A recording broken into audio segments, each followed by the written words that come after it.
They can't do it with absolute perfection. They like to talk like they can, but they can't.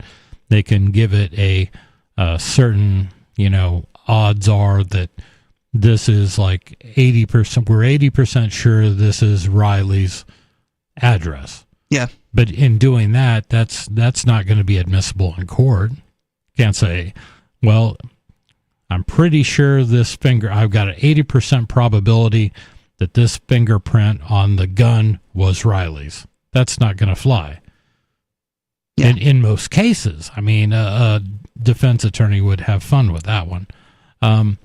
But the idea of mixers as a way to anonymize or more anonymize your transactions, why is that illegal? Yes, criminals can use it. Yes, criminals use $100 bills. Criminals use pencils. There's all kinds of things that criminals do and use, and cryptocurrency is just one of those things. Interestingly, I mean, the amount of cryptocurrency used in commissions of crimes pales in comparison to the amount of crime that is done in dollars and bank accounts. It's not even close. It's not even comparable. But they don't want to talk about that under the Biden administration. Under the Trump administration, Trump won. They both declared this kind of shadow war on cryptocurrency. Yeah. Choke point 2.0. It was just a way to, strangle crypto companies' ability to deal. And it shouldn't even be cryptocurrency companies. Companies and people that use cryptocurrency were suddenly finding bank accounts closed, finding they couldn't open new accounts and all kinds of stuff, unbanking a huge swath of the population, and that's wrong. I agree. I think that, I don't know if Trump has seen the light when it comes to crypto, and that's why he's, trying to get more friendly with crypto people. But in some ways, I'm glad he is, because it's making it easier for us to promote the ideas of crypto. The problem is, people want to see crypto as just an investment vehicle, and I don't want to see crypto as just an investment vehicle. It is a currency. I want to be able to go into my friend's shop and say, hey, I want to buy some beef jerky from you and be able to pay in Bitcoin. Yeah, you kind of can. I mean, I can go into your shop. Yeah, you can go into my shop. You can buy anything you want with cryptocurrency. And that's what I like about going into your shop is I can pay with Bitcoin. I thought it was the charming staff we have waiting on you. Well, too. You and Colleen are great people. But I'm kind of cautiously optimistic, I guess I'm going to say, in that Trump, a lot of people saw the full pardon of Ross Ulbricht as a way to appease libertarians and crypto. Yeah. And a lot of people said, well, and I was one of them, well, he did it. Now he's not going to do anything else for you because he's fulfilled his one campaign promise. But more and more is coming out of the White House regarding crypto. And that's, to me, a positive development.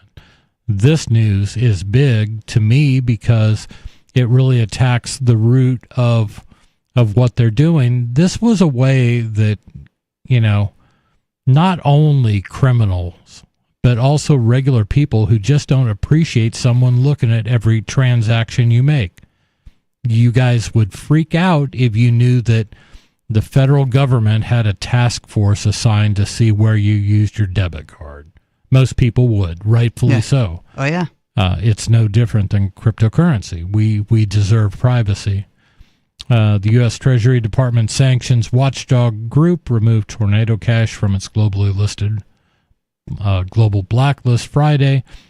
The crypto mixing tool has been accused of helping North Korea's Lazarus Group launder stolen funds from its various hacks and thefts, and the U.S. Treasury Department's Office of Foreign Asset Control sanctioned it, meaning no U.S. person or anyone doing business within the U.S. could engage with it financially multiple times. So lots and lots of sanctions. However, a federal appeals court ruled last November that OFAC couldn't sanction Tornado Cash's smart contracts because they weren't the property of any foreign national. These things were on a blockchain, which means everybody who uses it has a say in what's done with it. We remain deeply concerned about the significant state-sponsored hacking and money laundering campaign aimed at stealing, acquiring, and deploying digital assets for the Democratic People's Republic of Korea, DPRK, and the Kim regime, unquote, a press release from the U.S. Treasury Department said. Another release from OFAC lists over 100 Ethereum addresses that are being removed from the special designated nationals list, which is a record Treasury uses to maintain its blacklist. Roman Storm, one of the co-founders of Tornado Cash, faces a criminal trial this July over his alleged role in developing the smart contracts and protocols. Another developer was charged but has not yet been arrested. After the Fifth Circuit November ruling, Storm's lawyers filed a motion requesting the court reconsider its earlier decision to deny the dismissal of charges against him. That motion was smacked down in February with Judge Catherine Polk-Fela of the Southern District of New York, arguing that whether or not Tornado Cash itself was subject to sanctions, quote, does not affect the sanctions defendant allegedly conspired to violate those on the Lazarus Group, unquote.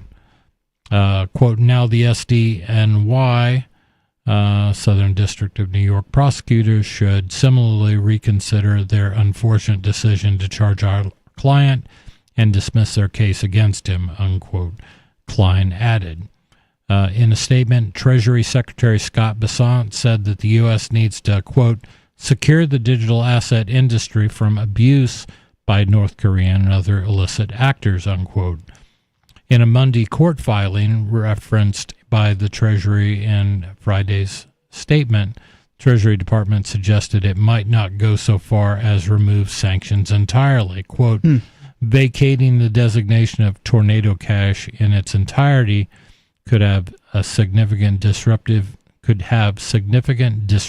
consequences for national security and law enforcement, unquote. The filing said. So they want to protect their so-called law enforcement from Tornado Cash, it sounds like? God, of course. The Torn token jumped 40% in the minutes after Treasury's statement. So despite, this not being a perfect, I think it's good news that at least they're reassessing some of this stuff, because there are a whole lot of people, Ian Freeman, Roger Ver, that are still being persecuted by the government for alleged crimes. Yeah. Going to go to the phones where we've got Paul. Paul, you're on Free Talk Live. Hi. It's nice to hear you on the air. A couple of things. One, are you aware that your website no longer works with the people who have saved links that say www.freetalklive.com? I'm not, but I'll pass that on to our team of web developers. Yeah, you type that in and it says, it refuses to connect. It's nothing there. Okay. Huh. And I know you guys, I don't think you guys have gone away quite yet. So I said, what if I take the www off? Now it forwards to blog.freetalklive.com. Okay, great. Interesting. Yeah, I'll double check all that stuff. Yeah. Then when I clicked on the listen live, it's like, hey, that sounds like a live show. So then I decided to call in, and you were saying the same thing, 7 seconds before my computer was. Okay, I guess this is a live show. Okay, yeah. Great. There you go. Well, it's good to know, but yeah, either you need to let people know that the www doesn't work, or better yet, get that www to work again. My second question is, what happened to last weekend's shows? There was a technical issue with those. I wasn't on last week, but I know they were working on them this week. And allegedly, these things are supposed to be fixed. That's the last I heard. Hopefully they're not lost forever. Yeah. Hopefully. Yeah, and I would imagine we could, I think Aria's working on trying to make sure those go back up on the feeds or You know. Okay, because I really wanted to hear last Saturday's because I had talked Payman Mottahedeh into calling in again, and I don't know whether he did or not. Right. And I wanted to hear the playback, and it's like... That was once and done. Last Saturday we didn't have a show because our main hosts were out, and we didn't have a Saturday show, but we did have a Sunday show. Oh man.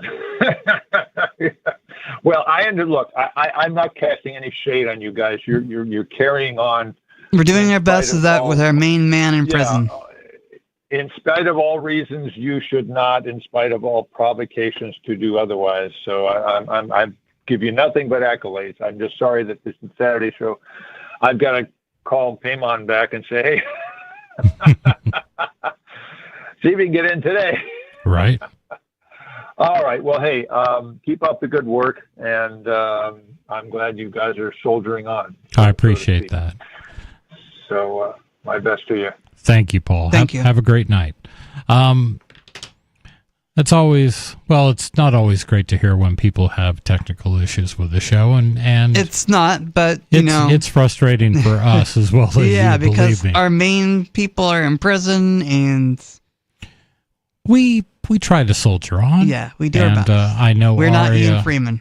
Arya is trying to deal with a couple of the technical issues she brought up in another forum, and hopefully those will get resolved too if they're not already. Yeah. But kind of back to crypto. I appreciate them at least mentioning crypto. I mean, they probably mentioned crypto more than during 4 years of Biden. In what, 2, I guess, almost 3 full months, about 2 full months. As of today, it would be 2 full months. Crypto's been talked about more. I just hope that keeps up. And, he does have a crypto czar, or whatever his name is, someone in charge of AI and crypto, who is supposed to be the voice and supposed to be talking to people in the industry and things like that. So I hope that this momentum continues, or even if it slows down, it doesn't come to a complete stop and we quit hearing about anything, because there's still a lot of issues out there. Yeah. Primary to me is the idea that the government has talked about a central bank digital currency for an awfully long time. Trump has said that he is absolutely opposed to that, and they don't. Allegedly. I actually don't think he's actually going to be opposed to it. I think he's going to be convinced to have a central bank digital currency at some point. It wouldn't surprise me if he was. It wouldn't, because he's a politician. Yeah. I understand that. I mean, somehow the economy could crash so badly that we have to have a central bank digital currency to pull us out of this mess. Yeah. Well, and and that's what it will take. I don't think in DC's mind any crash is anything but an opportunity. Right. I don't think that they feel they need to fix anything. Elon seems they want to give think the appearance of fixing things, so the people their voting constituents will actually praise and adore them and get them back in power and keep them in power. Well, they want that, but they also want all the Goldman Sachs money that flows into their campaigns and stuff like that. But another story that I did flag, yes, here it is. Yes, I'm looking for a different version because I don't really like to quote the India Times. Oh, it's ET Online, too. Let's see what this one says. Why don't you like quoting the Indian Times? Is it a very reputable news source? I question it because it looks like the kind of crap I get in my feed, which I always question and then double check. And this one I did. So this comes from the Economic Times. That was the link, was India Times. Elon Musk exposes magic money machine. That's in quotes. World's richest man claims 14 computers run U.S. Treasury like a rogue ATM. Which I just like that headline. Oh, they want to tell you about the magic money machine, but they don't want to admit they're using it. Elon says he's going to talk about it. Synopsis: Elon Musk has criticized the U.S. government's financial practices, calling the existence of, quote, magic money computers, unquote, a major problem. Speaking on a podcast with Senator Ted Cruz, Musk claimed that 14 such computers, mostly at the Treasury, issue payments without proper oversight. He described the government bookkeeping as inefficient and at times fraudulent. The discussion has reignited debates about government spending, monetary policy, and financial accountability, with experts offering differing perspectives on the implications of Musk's claims. Tesla and SpaceX CEO Elon Musk has raised concerns about the U.S. government's financial operations, claiming the several government computers are making payments with little or no oversight. Speaking on a podcast hosted by Senator Ted Cruz, Musk called the situation, quote, insane, unquote. Musk claims that 14 such computers, mainly located at the Treasury Department, were responsible for issuing payments without clear accountability. What? No accountability with your tax dollars in Washington, D.C.? Insane. 603-283-6160 is our number. Give us a call. This is Free Talk Live.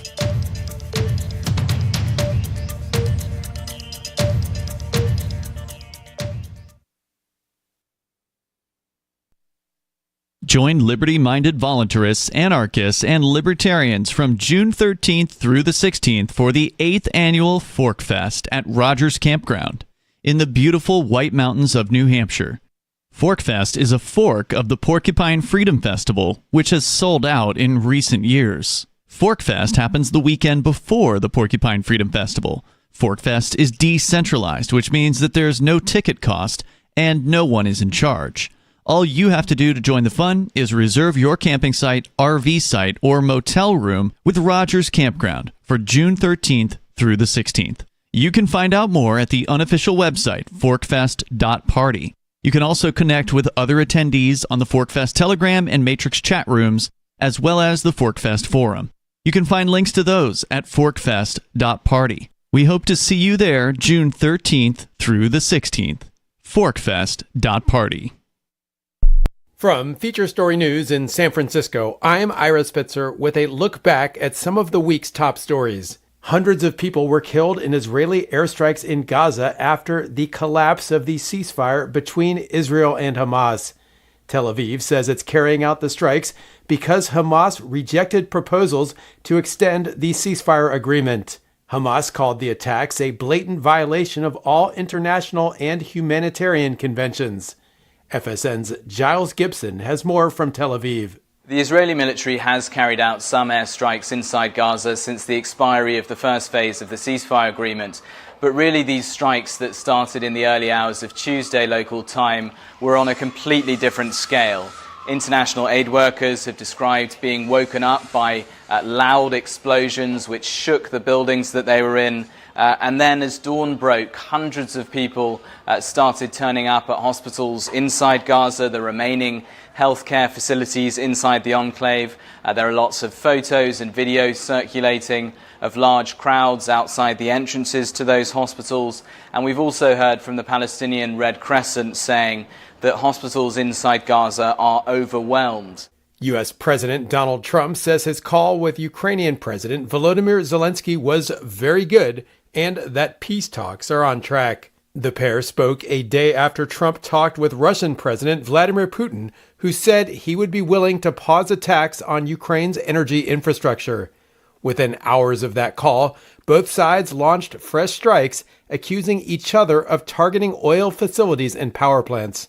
FSN's Kate Fisher reports from Washington. Donald Trump taking a very different tone than after the last time these two leaders spoke, which was, of course, during that angry Oval Office meeting here in Washington last month. Donald Trump saying that most of the conversation was based on the call he had with Vladimir Putin yesterday in order to align both Russia and Ukraine in terms of their requests and needs. And he said we are very much on track. So certainly Donald Trump suggesting that things are still going well, despite the fact that Volodymyr Zelensky was concerned after the readouts from that call between Putin and Trump. London's Heathrow Airport was closed all day on Friday after a fire at a nearby electricity substation that provides it with power. Heathrow is Europe's busiest airport, and hundreds of thousands of passengers have been affected, with disruption set to continue for days to come.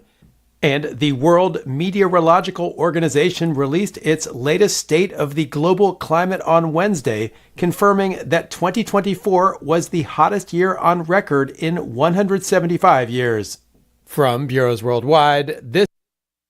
Yep, we still do email. Drop your email address in the entry box at freetalklive.com, and you'll be kept in the loop with Free Talk Live.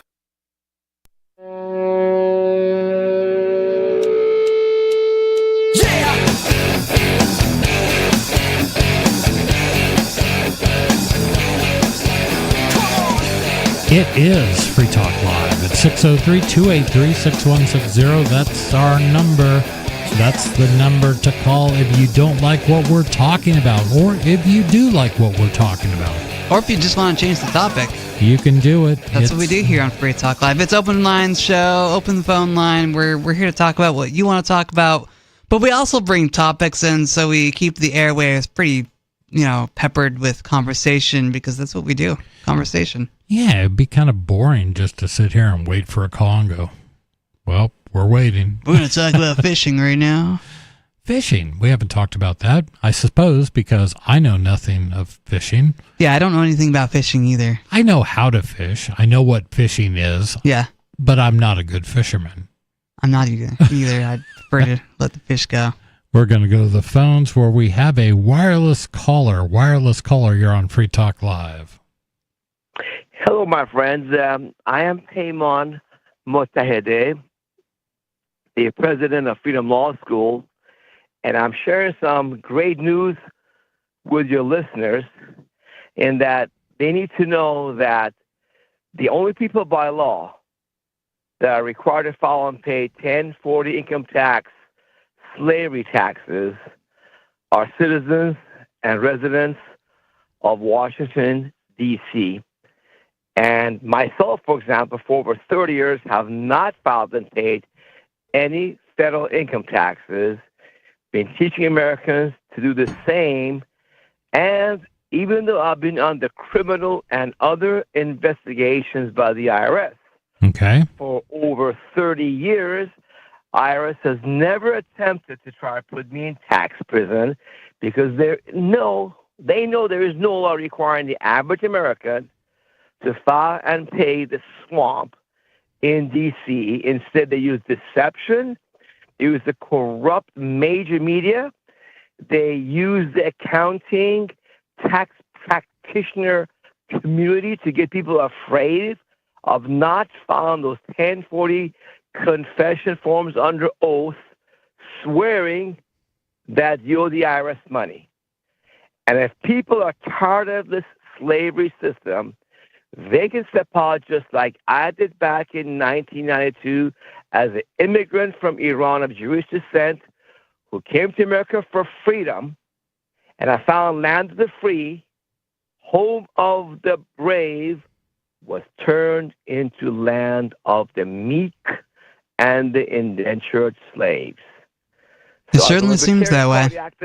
What's that? It certainly seems like we're the indentured slaves here at times. Yeah. Yeah. So people, all they got to do to see for themselves for free and stop paying income and payroll taxes to swamp is go to Freedom Law School's website, freedomlawschool.org. All the education is there for free based upon the U.S. government's official legal websites and reports. And they can also stop the stealing of income taxes from the paycheck by the employer, so-called withholding. It's all there for free. And let's tell everybody about it. Americans, let's wake up. Gulliver, wake up from this tyranny. We allowed these crooks and criminals and Washington, D.C. to impose on us. Let's stop funding our enemies. So I'll check out your website. I mean, to me, the biggest crime is and the automatic withdrawal of payroll taxes from a worker's paycheck. They don't even get a chance to see that money. Do you know whose idea that was? Who invented that little practice? Yes. Unfortunately, that was the idea of one of our favorite libertarian economists, Milton Friedman. Thank the you. Government. Thank you. Yeah, I just had in World War II. That's right. Mm-hmm. Yeah. That's just, it's criminal. And before that, people would send in what they thought they paid, what they owed. And now it's not even, you don't even have a chance to touch it. Plus you lose the opportunity to invest it or do anything else you want with that money. Demand you pay a bill for it. Right. I'll definitely check it out. I'm always reluctant to say, hey, be sure to go out and just do this.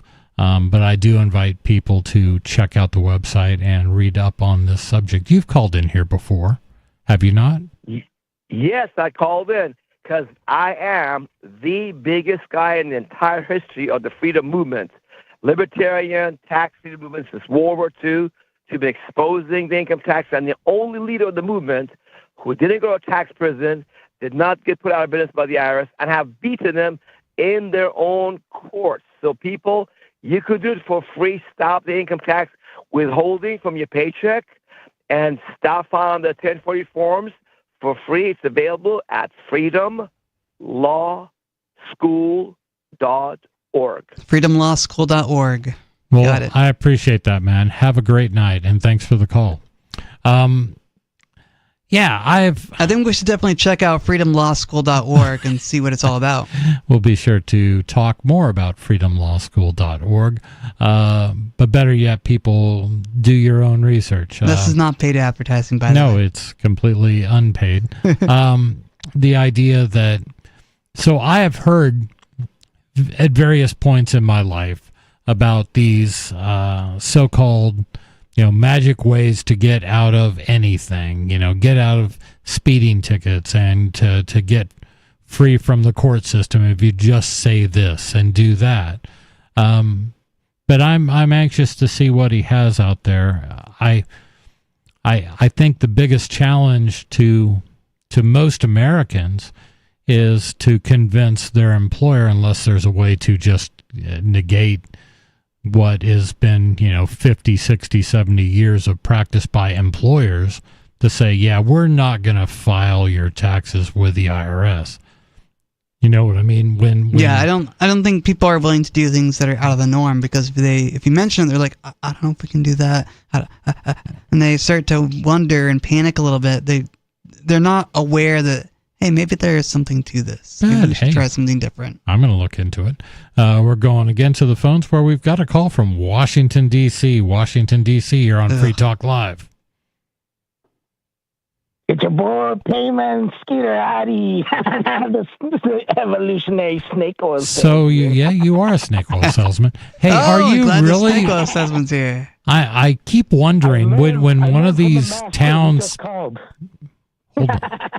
When all these towns pop up when you call, which one are any of them actually you? I'm in Washington, D.C. Okay, yeah.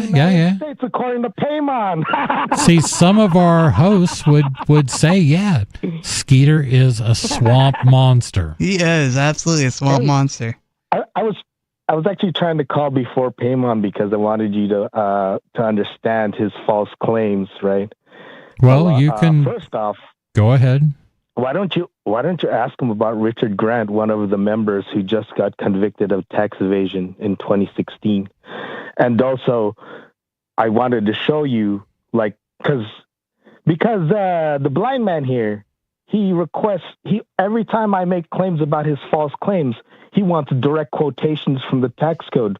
But when Paymon makes absurd claims, like the United States is Washington, D.C., because Washington, D.C. is not even a state, nor is it united with anything, he doesn't request any of the same citations from the tax code. How stupid is that? And let me tell you where his false intentional misinterpretations of the law come from. Okay. It's from the word includes, right? So there's this. The tax code always uses inclusionary statements, right, on ambiguous cases of a definition. For instance, is a wolf a dog? So in order to clarify, I'll make an inclusion statement saying that the term dog includes wolf. And coyotes. The sovereign citizen. Okay. And the sovereign citizen will intentionally misinterpret that as a definition. Right. And interprets includes as includes only. Right. Right. That is sovereign citizen technique. All of the sovereign citizens rely on this exact technique, on the misinterpretation of the word includes. And the word includes is defined in the tax code as not an exhaustive list. You are not to interpret any inclusive list as an exhaustive list of the definition. Interesting. Right? And this is where he reads a term for state where it says this. First off, it defines United States as includes only the states and Washington, D.C. So there, it doesn't make any sense because that's redundant if the states mean Washington, D.C. Skeeter, I got to ask, how do you know this guy, and have you just found him on your own? Did you hear him on Free Talk Live, or? No. Well, yeah. You know of him, YouTube, but and you looked into on it. YouTube after.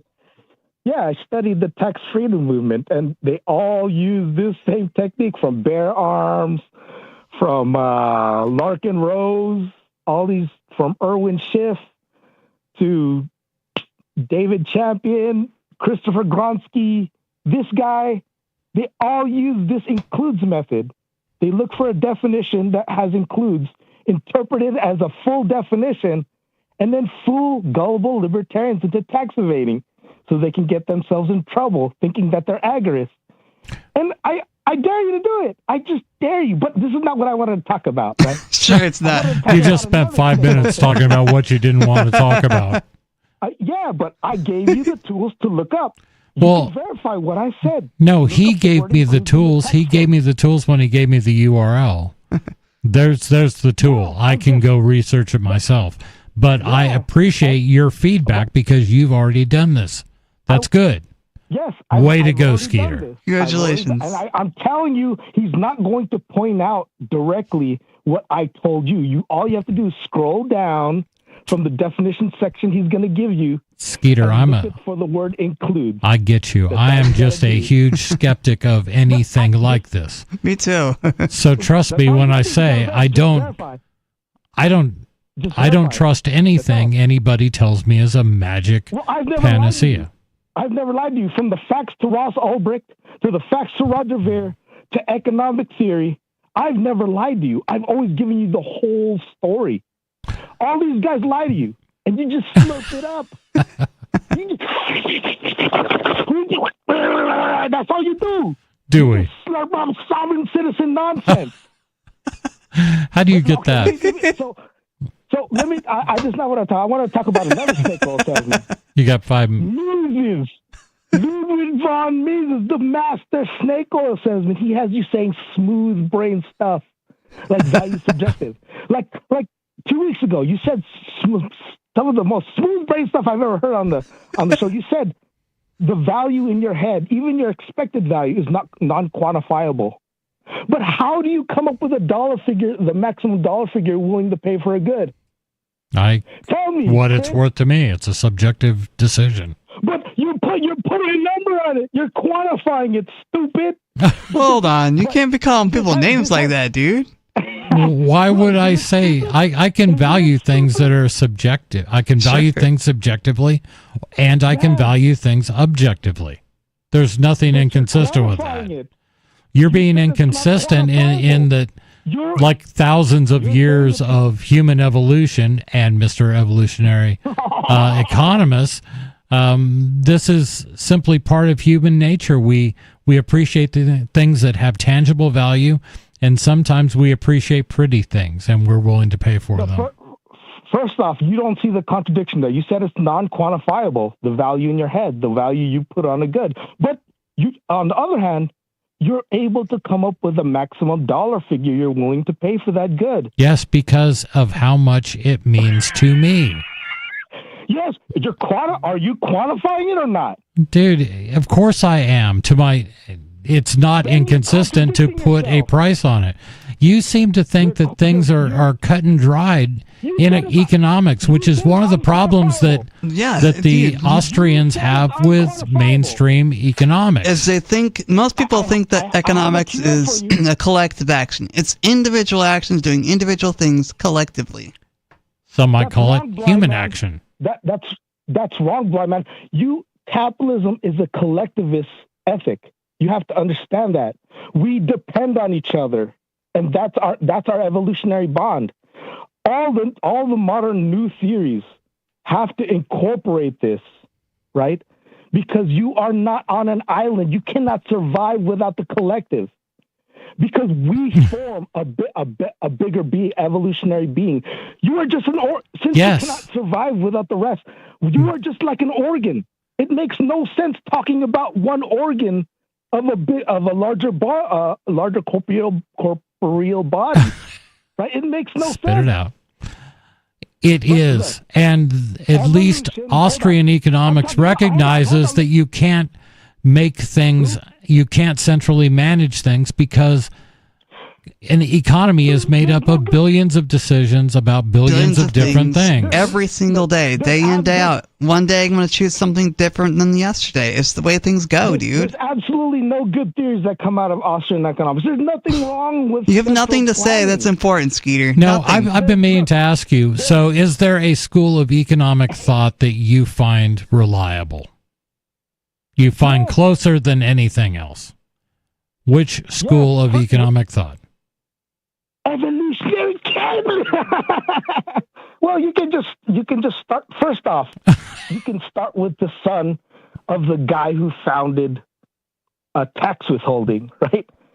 Just start with classical economics, and then learn actual mathematics, and then maybe read someone like David Friedman. Then read evolutionary economics. Then you'll realize that I'm right with evolutionary capitalism. You're fine and liking that. Game theory. Oh, game theory. You got to read real geniuses, not like frauds like Mises, who's an idiot. Even his brother thought he was an idiot. Well, if his brother thought that. von Mises. Man. His brother was... do you have any siblings at all, dude? That doesn't matter. You're right, it probably doesn't. All right, Skeeter, we've given you enough time. I got to get on to other calls. Have a good one, man. And we're going to Jet. Jet, you're on Free Talk Live. Hey, thanks.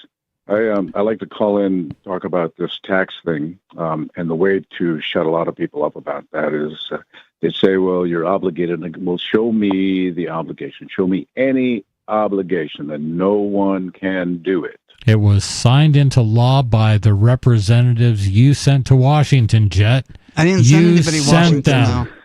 It says... No, you can't. What I'm saying is you cannot find anything in any law, code, reference that points to you or me or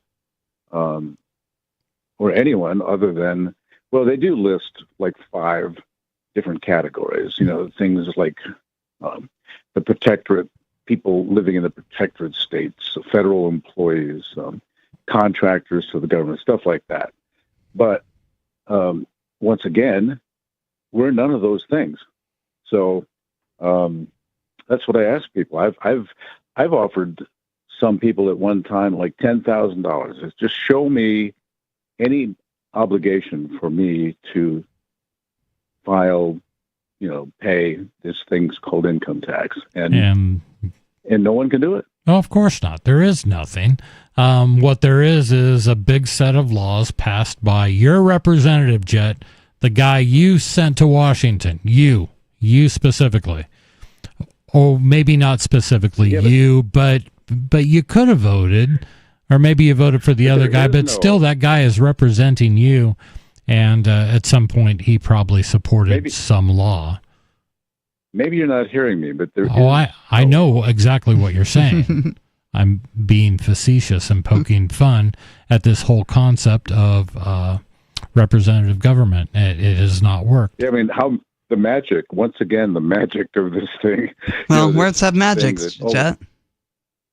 Don't you know? Words have magic. Yeah, it's magic or sorcery. I can't seem to distinguish between the two. The idea that somehow somebody somewhere can just say, you know what, you got to do this. Yeah. That's beyond. It's one thing to say you shouldn't do this because it hurts other people. It's another thing to say, secondarily, you shouldn't do this because we said so. But it's a third level of nonsense to say you must do this because we, in this small group of people, and half of us plus one said you need to do it. It's you can tell what trying to drives my brain crazy. It does, and understandably so. Who brought up Larkin Rose? Oh, Skeeter did. I love his tiny dot animation. Yeah. Yeah. Because that to me like really quantifies it. All these people in this huge country made up of 330 million people, all the real decisions are made by somewhere around 500 people. Yeah. And that's just the tiny dot in the population. Yeah. And no, half of them. Remember, half. Oh, I understand. Yes. There may be up to 2/3 support for some of these, but it's up for them to argue it out. And you're right. 50 plus 1, or 435 divided by 2 plus 1. It's craziness. And the real question needs to be, why are we still? First of all, is the American dream, did the American experiment actually work? And from my point of view, it's a resounding no. I was going to say that, Bonnie last week said something, that kind of encapsulated the whole thing. She said, what is this thing about, one adult human being able to somehow take authority over another adult just because? Either they're carrying a title or they're, wearing a costume. It's the insanity is beyond belief. The idea that the vast majority buys into this thing. Well, I don't know why people aren't just. They protest against all kinds of things. Look at these people, burning up the Tesla thing. But are they going to go home and then file their taxes? But because what's amazing to me is that it's not just the United States. It's literally, 99% of humanity lives under some form of government. I'll just say government. Tyranny. And a lot of it is representative government like we have here. And, some percentage of it is absolutely there is no. But even like, North Korea has a beautiful constitution. And they have representatives. They don't get to elect them, but they have representatives. And you see what I'm saying? It's not just in America. It is all of humanity lives under this insanity. Yeah, and the insanity is that typically a single person, individual, stands or sits in this position on the throne and dictates. And the tyranny is no more obvious than give me your money or I will hurt you. Yeah. I mean, it's a monopoly on violence. I haven't played the game, for 40 years, so since you were a tyrant. Yep. You were a tyrant at one point, Jet? Yes. Okay. Yeah, I'm sure somebody decided that I was, but hung up your tyrant spurs. Yeah, it's insane, and that's why I realize that this has to be an ongoing, and it has to be a multi-generational fight against this concept that people need rulers in the first place. Well, I want to know what happens in the mind of most people to think that to get them to acquiesce, to say, this is something that I have to bow down and kiss the ring. And I'm going, where are the people? Where are the men? It's insane. Hey, Jet, thanks for the call. 603-283-6160 is the number to call. Get on the phones. Light them up. We want to hear from you. This is Free Talk Live.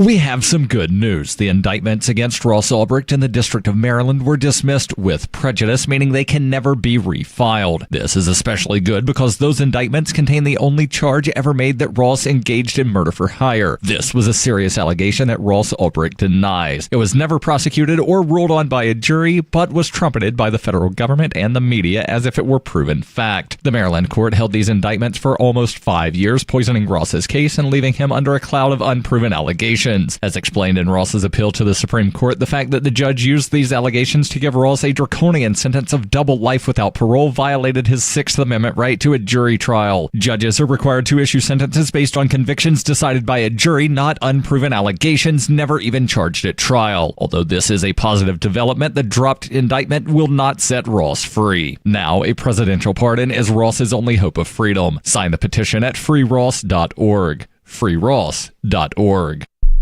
The new 4th edition of Healing Our World, The Compassion of Libertarianism will take your understanding of liberty to a deeper level and has over 1,300 updated references, new cartoons, and a foreword by Dr. Ron Paul. With discounts for multiple book purchases, the 4th edition of Healing Our World is a great gift for the liberals, pragmatists, environmentalists, and Christians in your life who think libertarianism is cold-hearted. Get yours today at healing.freetalklive.com and use promo code FTL for a $5 discount. There are lots of ways to listen to Free Talk Live. Our podcast has been around since podcasts began, and now the FTL feed is loaded with content besides our full show archives. Did you know that we make it easy for you to customize your podcast subscriptions? We have different feeds, one that includes only our full shows, one with just the Daily Digest, and our main feed that includes everything. You decide what you listen to. It's quick and easy to customize your feeds at feeds.freetalklive.com. That's feeds.freetalklive.com. You're listening to the live edition of Free Talk Live. Hour number 2 is next after the news here on the Liberty Radio Network at LRN.FM. From Feature Story News in San Francisco, I'm Ira Spitzer with a look back at some of the week's top stories. Hundreds of people were killed in Israeli airstrikes in Gaza after the collapse of the ceasefire between Israel and Hamas. Tel Aviv says it's carrying out the strikes because Hamas rejected proposals to extend the ceasefire agreement. Hamas called the attacks a blatant violation of all international and humanitarian conventions. FSN's Giles Gibson has more from Tel Aviv. The Israeli military has carried out some airstrikes inside Gaza since the expiry of the first phase of the ceasefire agreement. But really, these strikes that started in the early hours of Tuesday local time were on a completely different scale. International aid workers have described being woken up by loud explosions which shook the buildings that they were in. And then as dawn broke, hundreds of people started turning up at hospitals inside Gaza, the remaining healthcare facilities inside the enclave. There are lots of photos and videos circulating of large crowds outside the entrances to those hospitals. And we've also heard from the Palestinian Red Crescent saying that hospitals inside Gaza are overwhelmed. U.S. President Donald Trump says his call with Ukrainian President Volodymyr Zelensky was very good and that peace talks are on track. The pair spoke a day after Trump talked with Russian President Vladimir Putin, who said he would be willing to pause attacks on Ukraine's energy infrastructure. Within hours of that call, both sides launched fresh strikes, accusing each other of targeting oil facilities and power plants. FSN's Kate Fisher reports from Washington. Donald Trump taking a very different tone than after the last time these two leaders spoke, which was, of course, during that angry Oval Office meeting here in Washington last month. on his Truth social media platform, Donald Trump saying that most of the conversation was based on the call he had with Vladimir Putin yesterday in order to align both Russia and Ukraine in terms of their requests and needs. And he said, we are very much on track. So certainly Donald Trump suggesting that things are still going well, despite the fact that Volodymyr Zelensky was concerned after the readouts from that call between Putin and Trump yesterday. The World Meteorological Organization confirmed 2024 as the hottest year on record in 175 years. FSN's Jody Jacobs has more. Glaciers and sea ice are rapidly melting, contributing to a rise in global sea levels. The number of tropical cyclones, floods, droughts are also increasing in number and size. These worrying trends are all contained in the latest UN report on global climate, and which the WMO says is contributing to worsening food crises and fueling massive economic losses. The World Meteorological Organization says the report's findings are a wake-up call, and that the record-breaking global temperatures in 2024 were primarily driven by increasing greenhouse gas emissions. And projections suggest these temperatures could just get worse if the world isn't able to significantly reduce emissions. Jody Jacobs, New York.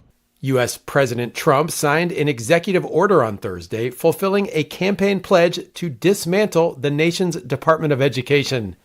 President Trump will need help from Congress to make that a reality, but he has already taken steps to reduce its authority and has cut much of its workforce. FSN's Mitch McCann reports. Despite polling showing that dismantling the Department of Education is an unpopular move, it remains a key campaign pledge Mr. Trump hopes to act on as he plans to give more power to state governments. According to USA Today, Mr. Trump's executive order will also call for the uninterrupted delivery of services, programs and benefits on which Americans rely. The idea of closing the department isn't new for Republicans, with efforts to close it dating back to the 1980s.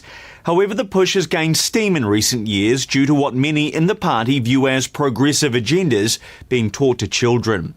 50 million school kids attend public school in the US. While the majority of their funding comes from states and municipalities, the federal government accounts for around 10% of total school funding. Mitch McCann, New York. London's Heathrow Airport was closed all day on Friday after a fire at a nearby electricity substation that provides it with power. Heathrow is Europe's busiest airport, and hundreds of thousands of passengers have been affected, with disruption set to continue for days to come. Those are some of the top stories from the past week. Ira Spitzer. The couple told reporters this week that they routinely urge their son Patrick to devote all of his time and resources to his improv comedy education.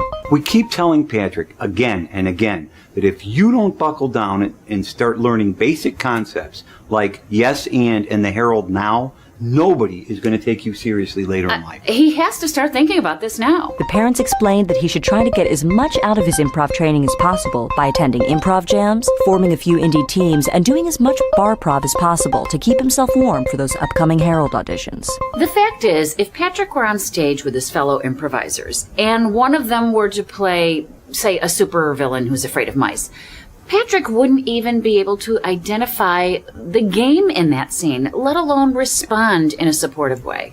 I gotta say, I had this internship at a law firm, but I quit to do a character workshop and a musical elective. I think this is really gonna pay off for me in the long run.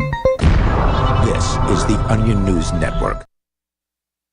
Got Telegram? You can follow our channel there and discuss show prep with other listeners at telegram.freetalklive.com.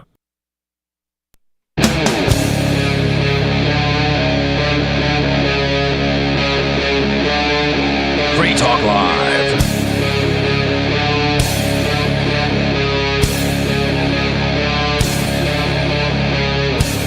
It is Free Talk Live. Our call-in number is 603-283-6160. Give us a call. We talked about tornado cash and the lifting of sanctions by the Treasury Department. We talked briefly about, and then we started taking calls. We talked about Elon Musk's claim, which sounds legit to me, that the Treasury Department has 14 computers that are magic money printing computers. Oh, wow. That, according to Elon, have no real accountability. Print that magic money, Elon. Just when the government needs money, then they just make more out of thin air. Libertarians have been saying this for years. We have been. We've been talking about the Federal Reserve just printing money and inflating your currency and devaluing your dollar. But no one wants to listen to this. No one wants to listen to us. They want to blame the bankers. That's who is inflating your money, by the way, the bankers. Most people they don't associate the Federal Reserve with bankers. No. Even though they are bankers and they're owned by bankers. You really have to look at where the demand for this money comes from, and that's from Washington. Right. When they decide to spend lots of money, when they decide to go over their budget and begin deficit spending, the Federal Reserve will create money out of thin air and make up the difference. And Trump isn't going to be a better spender or a wiser spender than any other presidents ever will be. He certainly wasn't in his first term. No. He if history is any indication, he's not going to be in his second term either. We'll find out. We hope he can change his ways, but I'm skeptical. The concept of a Department of Government Efficiency, DOGE, I like the concept. To me, it sounds more like a snow screen. It's just, if you actually come up with something, Elon Musk is not a government employee. He is not an elected official. He has no control. So if you're going to convince Congress to actually spend within its means, more power to you, but they haven't done it they haven't done it in decades. No. So why would they stop now? They keep getting plenty of pork for their home districts, and that keeps them in Washington, where you can show up not a millionaire and you're almost guaranteed to leave a millionaire. That is so true. I mean, you become absolutely wealthy when you're a politician. And especially if you make it to the Senate, then you're certainly going to leave with millions. That's craziness. So we're going to continue this story from the Economic Times. Musk claimed that 14 such computers, mainly located in the Treasury Department, were responsible for issuing payments without clear accounting. Quote, any computer which can just make money out of thin air, that's magic money, unquote, he said. According to Musk, the government's financial systems are not well tracked, leading to significant inefficiencies and potential misuse of funds. Allegations of waste and fraud. During the conversation, Musk criticized government's record keeping, stating that the payments were going out without proper coding or explanations. He suggested that some contracts continue receiving payments even after they were supposed to be shut down. Quote, in my opinion, it's like 80% waste and 20% fraud, unquote, Musk said, adding that the lack of audits on government spending allow funds to flow unchecked. He also pointed to payments made to nonprofits with minimal oversight, calling it, quote, maybe the biggest scam of all time. Financial experts have offered mixed views on Musk's comments. Hedge fund manager Jay Hatfield suggested that Musk may be referring to the government's failure to properly implement double entry accounting, which has been going on for decades. This is insane. Everyone in business uses double entry accounting.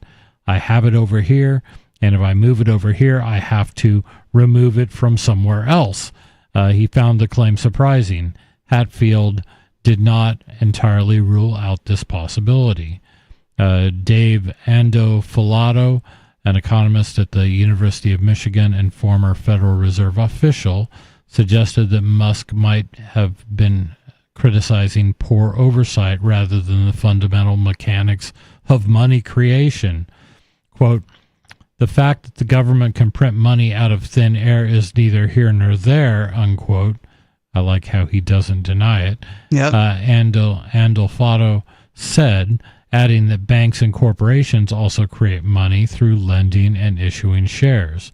This is true. So money without getting into a really long explanation, money is not really quote unquote created, but government bonds are sold. So the government bonds are made up out of thin air, and then those bonds are sold, and then that money enters the stream and creates money that wasn't there before. You know what I mean? Yep. There isn't like a magic printing press. However, to his point, now that everything is more or less digital, yeah, you can just automate those processes. All you have to do is say, oh, we're going to move this money to this account. Yeah. At the click of a button. And as long as there are buyers out there for U.S. debt, then it's never going to stop. Oh, yeah. The interesting thing is a lot of traditional purchasers of U.S. debt in the form of Treasury bonds, they are looking at scaling back on their purchases as they feel that the U.S. is not the sound investment that it once was. And the only way to get out of that debt, if they do that, they'll just print more and it'll continue and continue.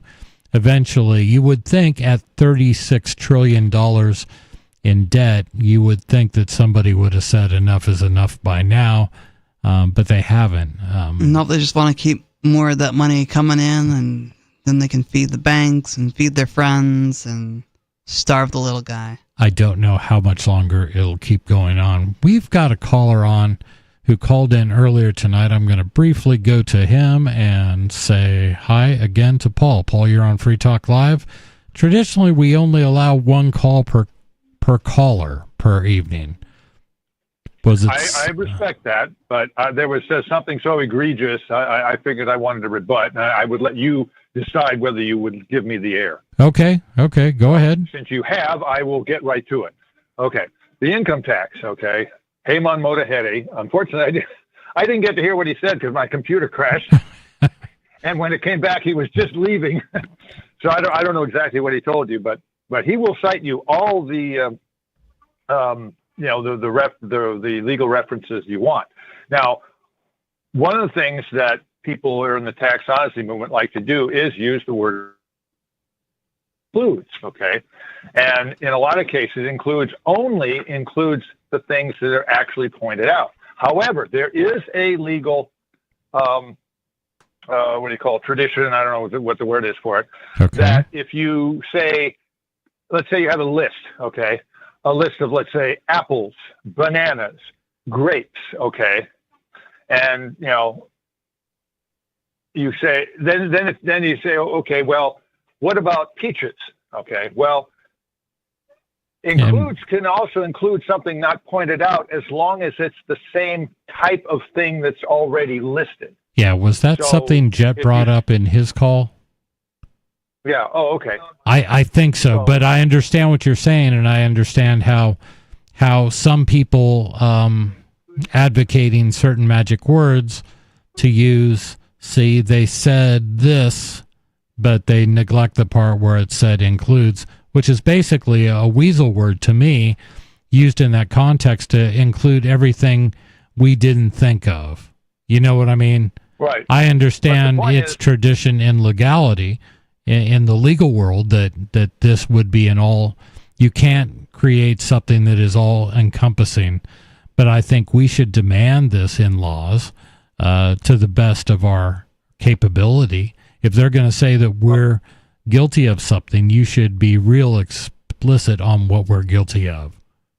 You know what I mean? There are Supreme Court decisions that basically say that in tax law, you can't hold somebody to something that is not specifically pointed out. It should, the law should not be interpreted to mean more than what they say. But specifically, this includes things. Okay, if you have a list of, let's say, fruit, it could include peaches, or it could include a fruit that you didn't actually in the list, but it's of the same type. But if you then say pliers, okay, no, that is not a fruit. There's no way you can include that in the list. That's the point I wanted to make. And people like Skeeter, tend to, not recognize that aspect of it and just say, well, it could also include something else. Yes, it can, but only the same type of thing. Okay, and if you read Dave Champion's book, Income Tax Shattering the Myths, and also if you read Payman Modahede's website, Freedom Law School, they will point these things out in the law. And the fact is, when it says includes, okay, it does not, you can't add things into it, that are of that same type. Right. And in fact, there are aspects of the law where, they do include the 50 states, and they say the 50 states. Okay. So anyway, I just wanted to rebut that because, this is the reason why this financial crime has gone on for so long, is because there's nobody on our side. Okay. The government isn't going to tell us the truth. Right. And people who are making money, like tax attorneys and accountants and all these people, they make money by the virtue of the fact that we believe we owe the tax. It is. It's that big of a mess that creates a market for them. Yes. But the point is, and then if somebody comes along like Dave Champion or Payman Modahede, and they say, no, you don't have to do any of that stuff. Okay. There's nobody, everybody, in other words, I can't remember who quoted it, but it's like, if you want somebody to understand something, if their living depends on people not understanding it, they will not understand it. That's part of the problem. So, absolutely. Hey, I just wanted to rebut that thing because, that a lot of people, when you start bringing this up, people like Skeeter will say, well, includes doesn't mean, blah, blah, blah. Well, yes, it can and it can't, but it depends on the type. In this one rare instance, I think you and Skeeter completely agree with each other. He was actually saying the exact same thing. Okay, that's... Yeah, this was, believe me, I was as shocked as you are. Anytime Skeeter makes a little bit of sense, I always have to double check myself and look at my notes. Yeah. But in that case, I think he's there with you, and I think I am too. I still will, because I have never looked at this website. I've got to see it for myself. I'll check it out. But I appreciate the call, man. Thanks a lot. Let's try and stick to one call per show. We'll try to stick to one call per show. But, every once in a while, we rarely make an exception, but I did. Okay. Maybe I'll get fired. maybe not. I'm not doing the hiring or firing. So. Oh, man. So back to Elon's magic money machines. I love this idea. Well, I'm glad he's finally pointing them out so we know where he's going to steal money from next. The magic money machine. Yeah, and the idea that, and maybe, just maybe, with Elon talking about this and maybe this phrase getting a little bit of traction, people will actually question, wait, is that where money comes from? Because most people have no concept. They don't. They just know that there's money out there, that they earn a certain portion of it. They pay a certain portion in taxes. So it must all be working as designed. Well, it is working as designed. It's not to your benefit. It's to your detriment because inflation is cooked into it, and inflation is the invisible tax that nobody really talks about. Implications of Musk's statements. Musk's comments have reignited debates on government spending and financial accountability. While some argue about the ability to create money is necessary for economic stability, it's not, in my opinion. Others worry about the risk of mismanagement and inflation. Libertarians like Ron Paul have long criticized the Federal Reserve's role in money creation, warning that it acts as an indirect tax. I have to back up here. I apologize. I hit the wrong button.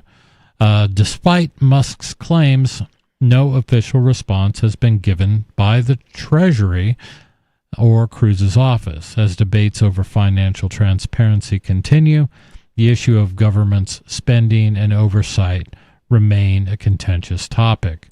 Well, I'm happy that it remains a contentious topic. It should be. Absolutely. They got to get rid of that magic money machine.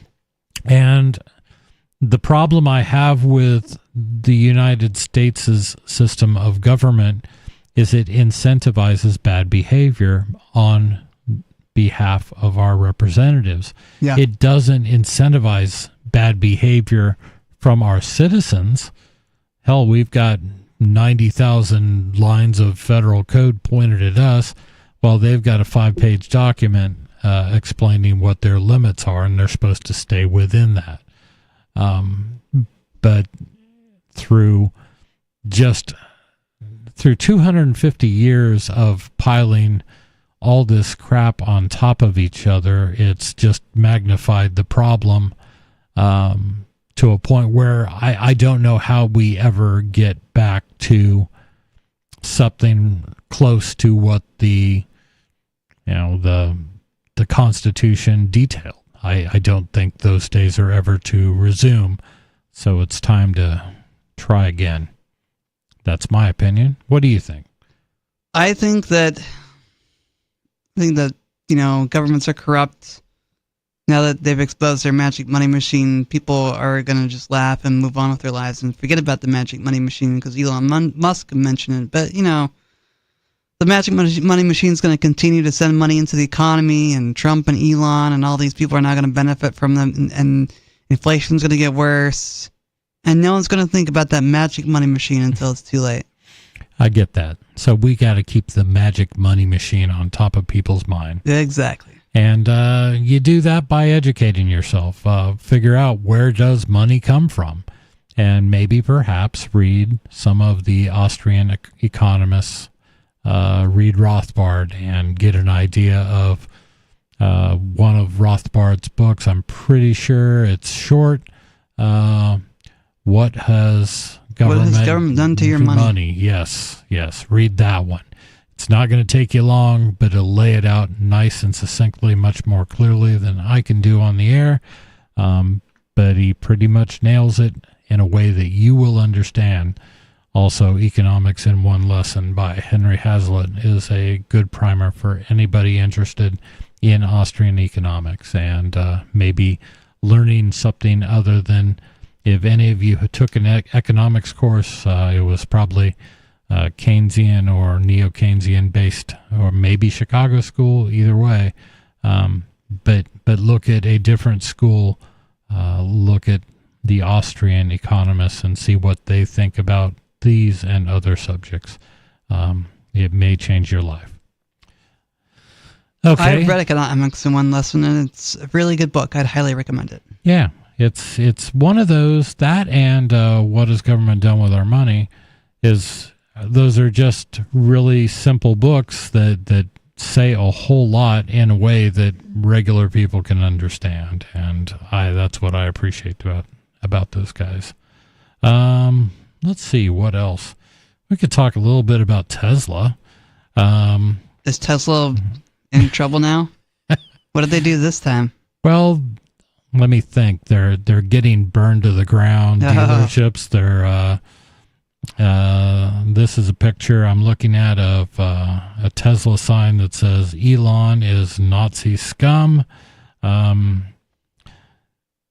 And this story is the FBI, our favorite law enforcement agency. You mean the agency that broke the windows of this house? Of the studio? Did break the windows of this house. They broke down my door. They did that too. Yeah. So much our favorite organization. Yes. If any feds are listening out there, get a life. The FBI, this is from Wired, the FBI is investigating attacks on Tesla as domestic terrorism. Here's why that matters. The domestic terrorism group, I'm sorry, I misread that. The domestic terrorism designation could give law enforcement sweeping authority to surveil people protesting against Elon Musk's role in the federal government. Civil liberties experts warn. I think you're fine calling the police domestic terrorists. I know, especially in this day and age. So, because my house is fair and balanced, I insist if my wife is going to continue to watch ABC News with David Muir, I demand equal time and make her listen to like some Fox. So she gets left and right. Then that way she doesn't know. Other than now she's going, the guys in the right seem to make more sense to me. I'm like, okay. Sometimes they do. Sometimes they don't. Sometimes they don't. But yeah, what they're talking about on Fox is, well, these attacks on Tesla should be seen by law enforcement as acts of terrorism because you're attacking someone for their beliefs, which is kind of the definition. You're trying to enact political change through acts of violence on someone. Yeah. And they're using violence to do it. They are destroying property. They are assaulting people. I think that's happened in a case involving a Tesla. I think somebody was pulled from their car and beat up.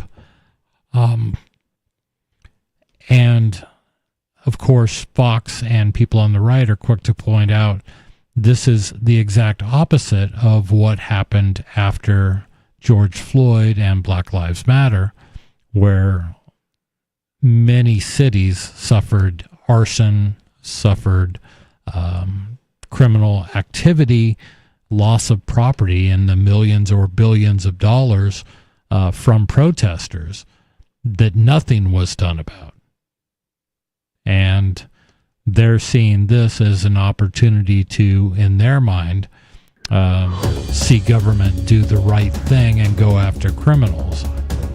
Now, we'll get into this in a little bit later, but I kind of see their point, and I also see the point in people's right to protest and boycott and do whatever you want, as long as Protests you're not destroying Yeah, don't property. destroy property. It's stupid. It doesn't accomplish anything. This is Free Talk Live.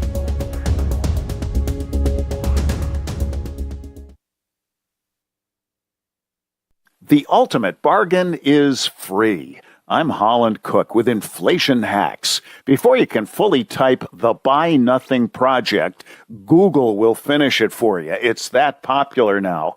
Their mission statement is buy less, share more. It makes us all richer and our planet cleaner. You can give away or ask for whatever you want free. Appliances, workout gear, concert and event and travel tickets, and intangibles. Offer the world your photo or poem or short story. Offer people near you that stack of bricks or fish tank you want to get rid of. Check it out at buynothingproject.org and the Buy Nothing app for Apple and Android devices. And poke around Facebook Marketplace and Craigslist. How are you coping? Post your inflation hacks at andyoucanquoteme.com. From Feature Story News in San Francisco, I'm Ira Spitzer with a look back at some of the week's top stories. Hundreds of people were killed in Israeli airstrikes in Gaza after the collapse of the ceasefire between Israel and Hamas. Tel Aviv says it's carrying out the strikes because Hamas rejected proposals to extend the ceasefire agreement. Hamas called the attacks a blatant violation of all international and humanitarian conventions. FSN's Giles Gibson has more from Tel Aviv. The Israeli military has carried out some airstrikes inside Gaza since the expiry of the first phase of the ceasefire agreement. But really these strikes that started in the early hours of Tuesday local time were on a completely different scale. International aid workers have described being woken up by loud explosions which shook the buildings that they were in. And then as dawn broke, hundreds of people started turning up at hospitals inside Gaza, the remaining healthcare facilities inside the enclave. There are lots of photos and videos circulating of large crowds outside the entrances to those hospitals. And we've also heard from the Palestinian Red Crescent saying that hospitals inside Gaza are overwhelmed. U.S. President Donald Trump says his call with Ukrainian President Volodymyr Zelensky was very good and that peace talks are on track. The pair spoke a day after Trump talked with Russian President Vladimir Putin, who said he would be willing to pause attacks on Ukraine's energy infrastructure. Within hours of that call, both sides launched fresh strikes, accusing each other of targeting oil facilities and power plants. FSN's Kate Fisher reports from Washington. Donald Trump taking a very different tone than after the last time these two leaders spoke, which was, of course, during that angry Oval Office meeting here in Washington last month. Donald Trump saying that most of the conversation was based on the call he had with Vladimir Putin yesterday in order to align both Russia and Ukraine in terms of their requests and needs. And he said, we are very much on track. So certainly Donald Trump suggesting that things are still going well, despite the fact that Volodymyr Zelensky was concerned after the readouts from that call between Putin and Trump. London's Heathrow Airport was closed all day on Friday after a fire at a nearby electricity substation that provides it with power. Heathrow is Europe's busiest airport, and hundreds of thousands of passengers have been affected, with disruption set to continue for days to come. And the World Meteorological Organization released its latest state of the global climate on Wednesday, confirming that 2024 was the hottest year on record in 175 years. From Bureaus Worldwide, this Our Matrix server is about as free as internet chat can be. Join the existing rooms or create your own at chat.freetalklive.com.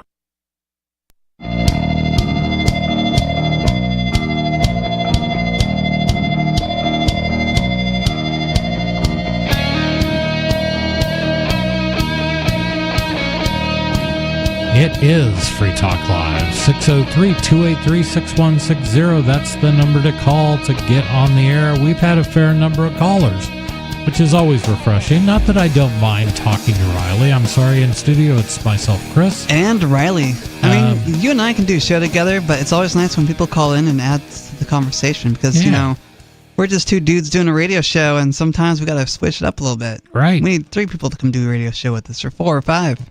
Let's have a conversation. Let's have 10,000 people on the show tonight. That's a lot of people. Well, are you ready for that kind of show? I don't know if I could do a show. I don't know if we could do a show with 10,000 people. That might be a rough show. We'll just conference them all in together and they can all talk at once. Okay. Could do it. I'm going to go to the phones where we've got Sarah in New Mexico. Sarah, you're on Free Talk Live. Oh, nice to talk with you. I was kind of wondering, do you guys know how many people are listening? Is there any little things that showed you how many people are listening? I'm kind of curious. Yeah, we do have a counter on the wall that I can look at any time. So right now there are 2.3 billion people listening. So approximately 1/4 of the people on Earth are listening right now. To your show. Yeah. Oh, I just wanted to bring. Yeah, okay, that sounds good. I just wanted to bring up that there was 16-year-old, I think 15-year-old, and an 11-year-old kid that ran over a bicyclist, and then they were so stupid they put it on the computer. Yeah, I saw that story. I saw just a brief clip of it. Yeah, that was really heinous. Doesn't matter how old they are. So then, I mean, at first, they thought it was a hit-and-run driver. Somebody ran them over by accident and just ran off. But those kids, they were, bragging about themselves on the media.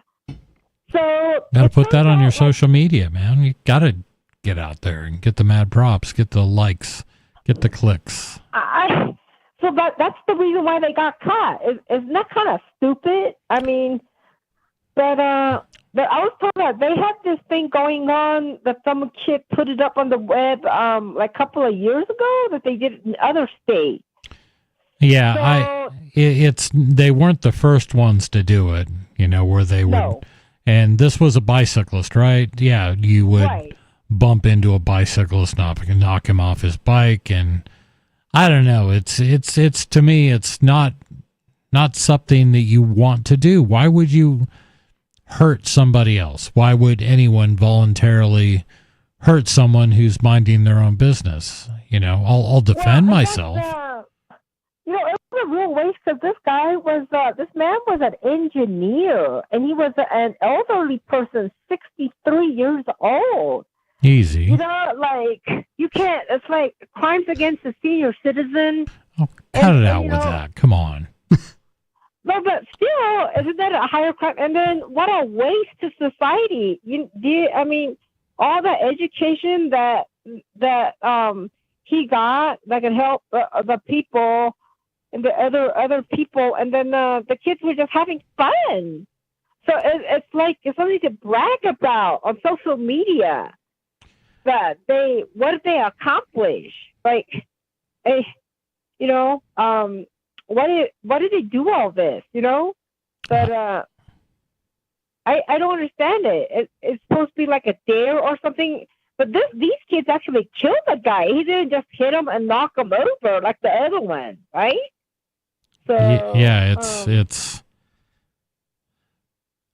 Do you ever hear the song "I Don't Know What's Happening with the Kids Today"?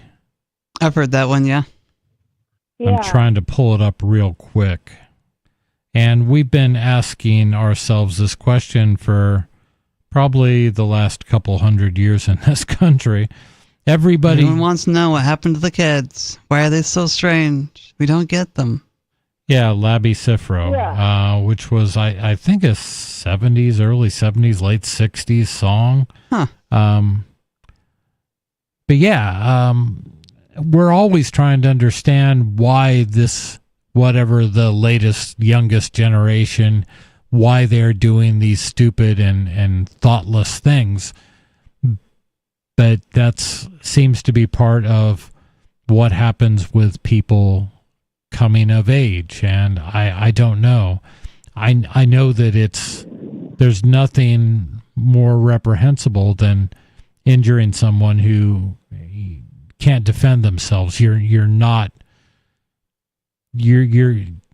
taking an event where the person has no chance. They're blindsided, and there's no reason for it. I don't know. Well, that's the whole thing, is that they say that to ride the bicycle facing the same way. I mean, what if the bicycles were like ride the bike the other way? He probably had a chance if the car was coming, probably get out of the way. But in this circumstance, you're facing the same way, and then the car is like a ton of steel. I mean, this is not even fair. I mean, so it's just very peculiar. But I was really thinking I was going to the AA, and I wish that one of the alcoholics was saying that I was so drunk I was like almost getting hit by a car all the time, jaywalking, and it's like I'm like I said, drunks always get hit by cars, but I just have to emphasize how much we need those auto sensor brakes. If they had an auto brake in this car, if it was mandatory in all of the cars, this would have been prevented. Could have. If they tried to hit this guy, they would have automatically stopped the car. Yeah, and I think now we get into a question of, is it worth that money? Is it worth that investment? Is this a thing of, if it saves just one life, it's worth it no matter what the cost? And then it becomes an economic question, a question of economics. And can you foist thousands of dollars on any driver, even though they may be close to destitute? So I understand. Well, the government seems to think they can. They do, and in Sarah's mind, Sarah would agree that yes, any cost is worth it if it saves just one life. It is not one life. You know how many people get killed in 40,000 people per year get killed in auto-related crashes. I understand that, but how is more government regulation going to fix that problem? So if this were an option, if I were buying a new car and there was an option of me choosing to get this one that has automatic brakes and sensors for pedestrians, if it were reasonably priced, I would certainly do that voluntarily, because the last thing I want to do is to hit someone and kill them. I don't ever want that to happen. Sure. Even but it should always be a choice, not forced on you by a group of strangers calling themselves government, Sarah. Right. Well, I'm just saying it'll be like automatic. It'll be like the bumpers that is required in all the cars. Seatbelts are required in all the cars. Then the auto sensor brake should be mandatory in all the cars, just installed just automatically. You've just increased the cost of every car. Yep, she just did. Yeah, and that's the question. Should it not be my choice? And would you not be happy if, let's say, half of all the cars were now equipped with this thing because it was affordable and people don't want to kill other people, so they said, hey, if it's only $50 more, absolutely, go ahead and skip the rust protection, and I'll take the don't kill pedestrians option. People would do that. You know what I mean? Oh, yeah. Well, once it becomes mass production, it's automatically, the prices go down. That's what I have noticed. It's just automatic. If they have to produce like tens of thousands of automatic devices, I don't think it will be that expensive as you claim. Right, but that is the result of the market demanding this change are much better than if government forces other people to do it. Well, Chris, there's one thing that's guaranteed. If it's mandatory, that gives enough. That's going to give profits to the people who are manufacturing these sorts of sensors. So it's guaranteed monopoly money for them. And they probably will heavily support the congressmen and congresswomen who voted for this law. And they will promise them even more votes and more money for their reelection campaign if they keep passing these laws. This is the slippery slope of representative government, and this is why we have millionaires in the people's house. The idea of going to Congress the way it was originally envisioned was that you would just go there, do your 2 years, help out, and then you go back home. Now people go to Congress and they come destitute. They leave as millionaires and multimillionaires and decamillionaires. This is what's wrong. I hope you realize that, Sarah, that these people are taking your concerns and they're profiting off of it. Not the speeders are saying if you get a speeding ticket, return to the sender and send it back. But they can track whether you live there or not. If they want to, you will get caught. I don't think that is if you say I never got the letter, that excuses you. So they can track whether you live there or not live there, right? If you're still living there and you send it back, and you do that to every speeding camera ticket, you can get held accountable. So I mean, it's just like anything to conjure up. They think that they could get away with something, and they can't. Or they can get away with it for a while, in which they're ahead. I get that. And right. But if you don't live there, and then you get a return to the sender, it's justifiable. You're getting it sent to the wrong address. But if they verify that you're currently a resident of the address, and it's coming back, return to the sender, they can track, and you do that to every speeding camera ticket. I think they will find you. It's just they're just fooling themselves. You know what I mean? They may be, or maybe they're really concerned because this month I don't have enough money for rent and I don't have enough money for food. So I'm going to try this thing where I just deny it. And maybe I can save up enough money so I can afford to eat. Yeah, but why are you speeding then? If you want to eat, you need to behave yourself. I understand that, but what if they were rushing? If I want to eat, I have to behave myself? Yeah. What did you just say, Sarah? She said that. She did. Right, but there are all sorts of circumstances. Don't I have the right to food? And pay bills. It's your excuse from speeding and causing high fatality wrecks to endanger other people. Is that your entitlement? No, is it your entitlement that you don't have to work? You do not have to work, correct, Sarah? because you get money from the government? Right? Well, do you think you're just saying that I pulled a scam? No, I'm Well, saying what the do you whole know about system's my a scam. circumstance? No, I'm saying the whole system's a scam, but somebody else. Like they're entitled to do whatever they want and jeopardize other people, but they're excused in their mind. You know, You can. So they make up this excuse. Well, I got to go to work. I got to pay the bill. I don't have money, so I'm going to excuse myself from this ticket and just write a fake return to the sender. If they do that and they want to get away with it, they want to run the risk of getting in even more trouble with the law, then it's up to them if they decide they want to do that or not. They're either going to get caught or they're not going to get caught. And I understand it upsets you, but again, those decisions are not yours. It's up to that person, the person that got the speeding ticket.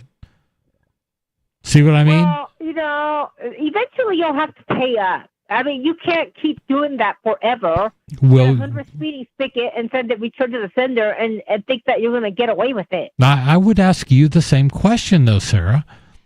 Are you going to have to pay up? And I understand you've had some. Are you disabled, or? Yes, I am disabled. Why would I be getting a nut check for the last 30 years or so? I understand that. Qualify. And you are incapable of performing any work. It's hard to explain. I'm capable of doing some work, but not enough to earn a living. You know, how would you do like a full-time job, a high-stress, a lot of people can't do that. I understand, but maybe you could look into like network marketing type opportunities and try to earn a living that way. Well, I just do it for fun to get loyalty dollars, but that doesn't make me earn a living. I understand, but some people absolutely do make a living at doing what you do for fun. So why would you not consider trying to do this to earn a living and not having to accept money so that all your neighbors...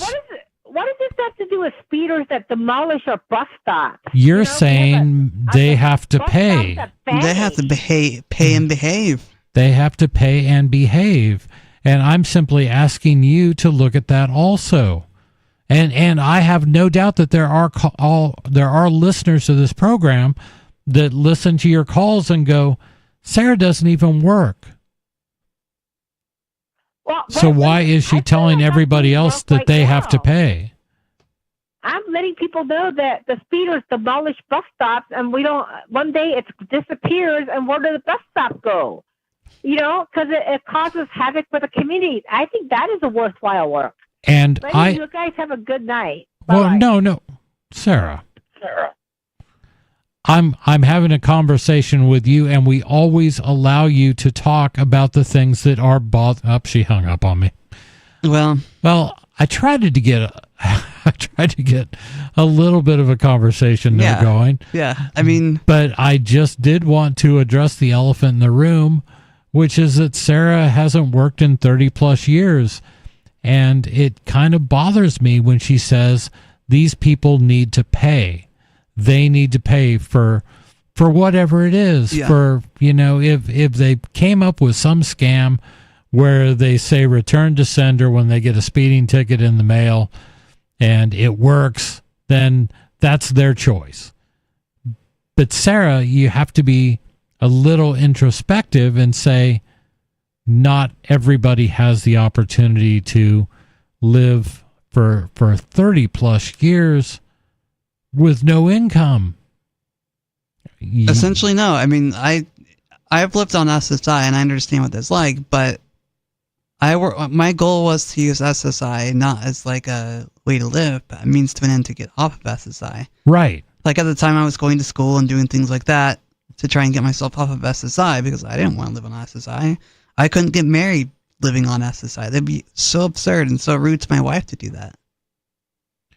And I just ask her to please consider those, and I don't know if she ever does. I've been talking to Sarah for 10 years, and I don't know if we've ever got through on anything. But we keep trying. Yeah. We'll keep trying. And next call, we'll try again. Yep. Let's see. We're talking about Elon Musk and the war on Tesla.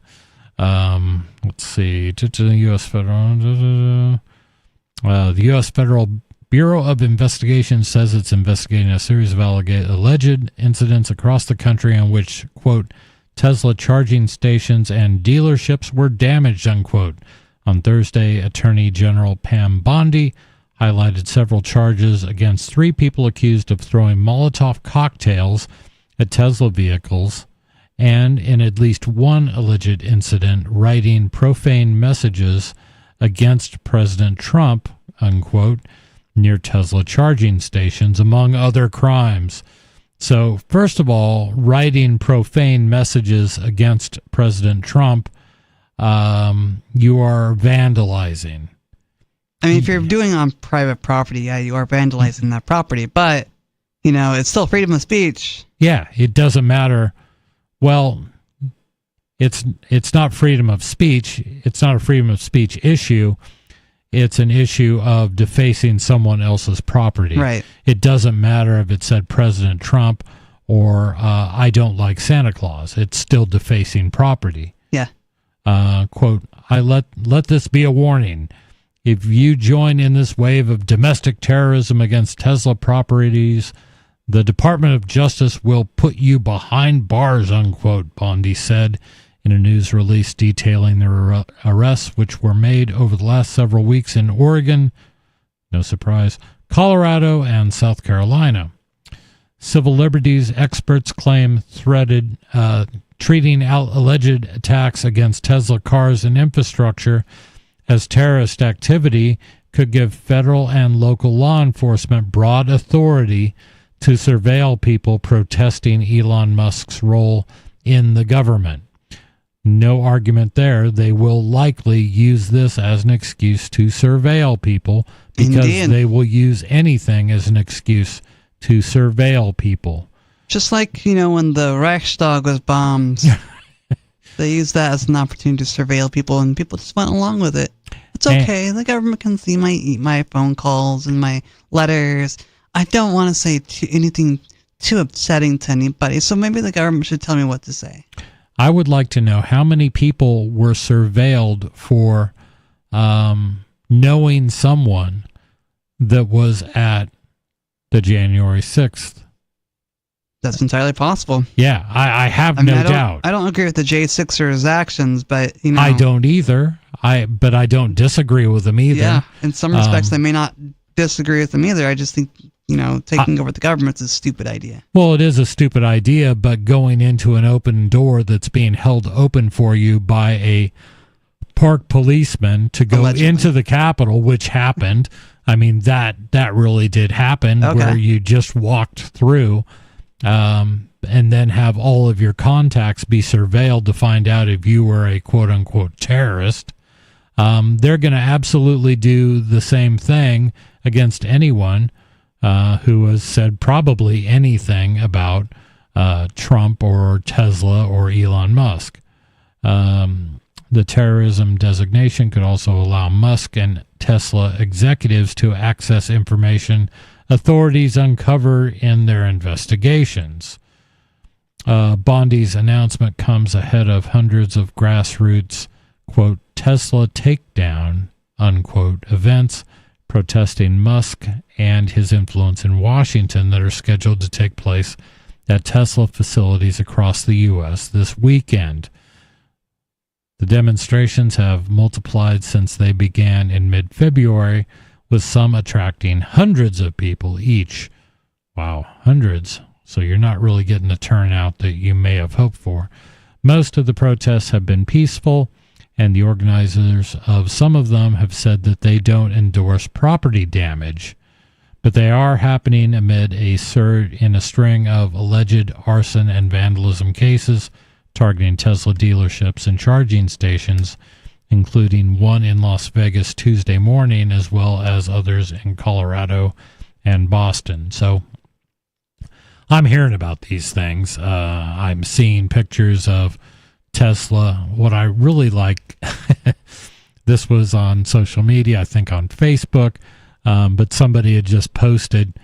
So if you have a Tesla, it has built-in anti-theft cameras built into a Tesla, as I understand. Maybe this is an option. Yeah. Maybe not all of them do, but some of them do. So if you walk up to the car and start doing things to the car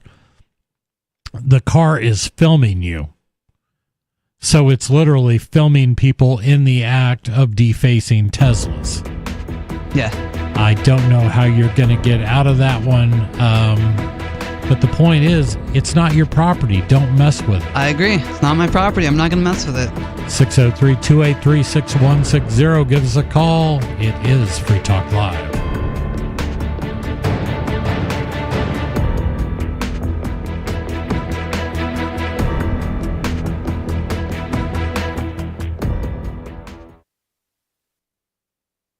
Some of you have wanted to support Free Talk Live's mission on a monthly basis, but don't want to support Patreon. Now we have an alternative that also helps our premier streaming platform, Odyssey. Visit video.freetalklive.com and click Join at the top of the channel. You can subscribe for $5 per month, and unlike other subscription services, Odyssey adds their processing fee on top, so it'll cost a little over $5 per month, but Free Talk Live will receive the entire amount you pledged. Higher donation tiers are available if you're feeling so inspired. You'll get a special membership badge that's visible in the Odyssey chat room, and if we get enough supporters, we may enable members-only chat. This new subscription method is a great way to decentralize our direct listener support away from just Patreon and also support a libertarian-run business, Odyssey. Please visit video.freetalklive.com and click Join to subscribe to our Odyssey channel and help support spreading our message around the planet. Visit video.freetalklive.com and click Join today.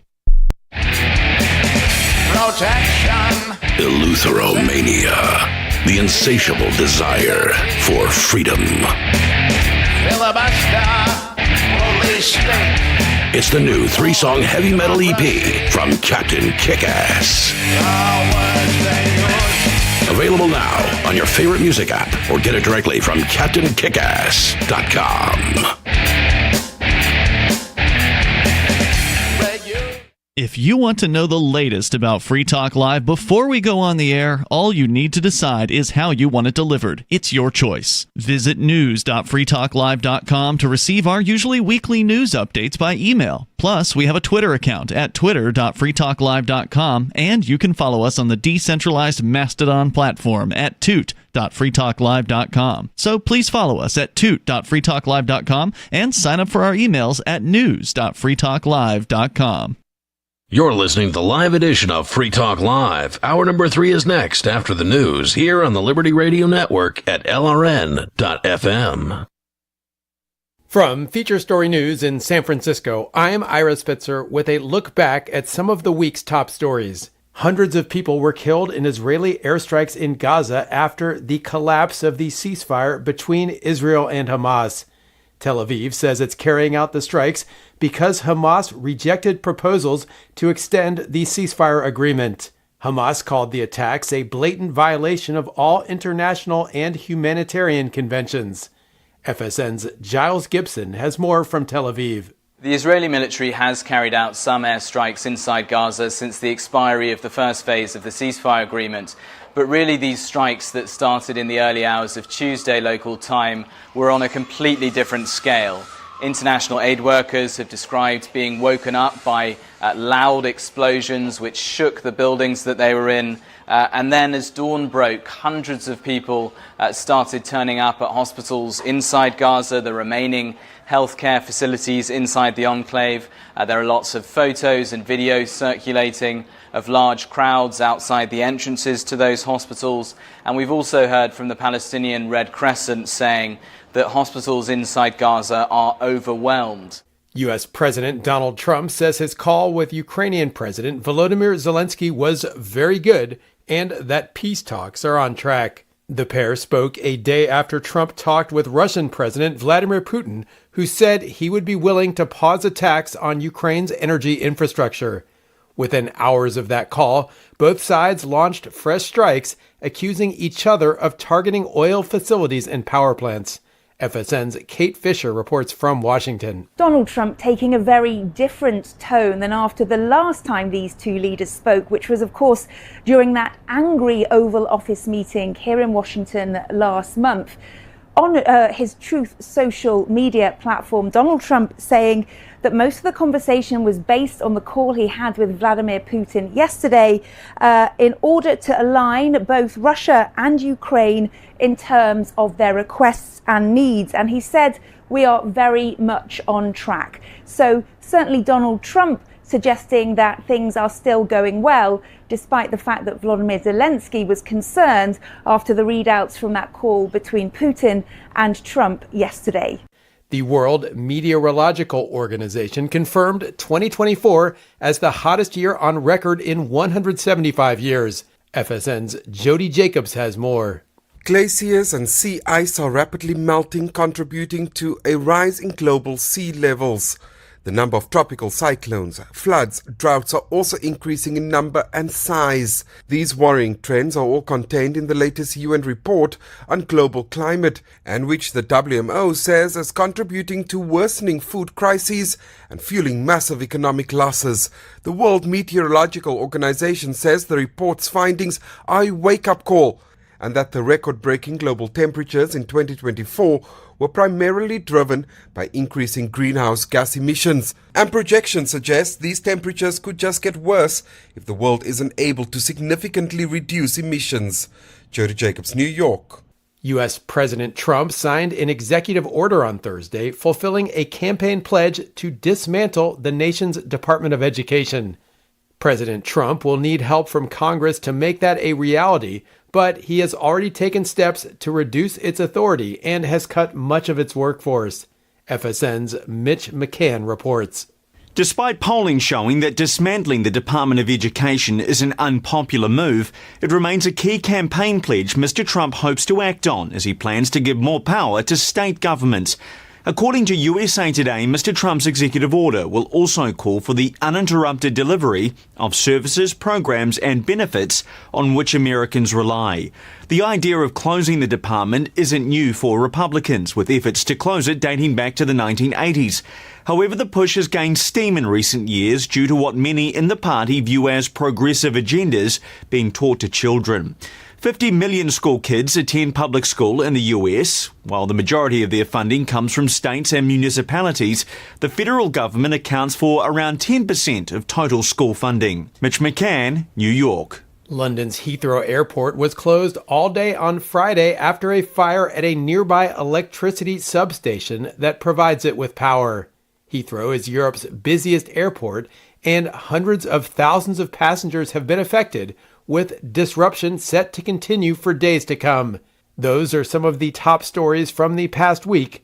Ira Spitzer. Terror and confusion fell upon the nation this week after nearly 314 million Americans reported inexplicably losing consciousness for 8 hours straight last night, with countless victims helplessly recovering from the fugue-like state with no memory whatsoever of the lost time. Researchers at Princeton University, who have been studying the alarming phenomenon since its inception, told reporters that though they were unable to ascertain the source of the sweeping condition, it appeared to be somehow linked to the setting of the sun. Right now, we suspect that there may be some connection between these sudden blackouts and the visions that some Americans have reported experiencing while they were unconscious. But most of these hallucinations are too abstract for us to draw any definite conclusions from. At this time, we urge people to never turn off their lights and under no circumstances close their eyes for any extended period of...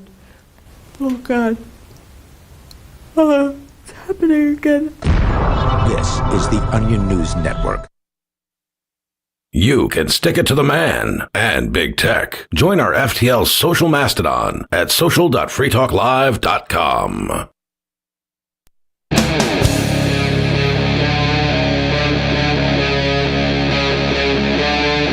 Free Talk Live.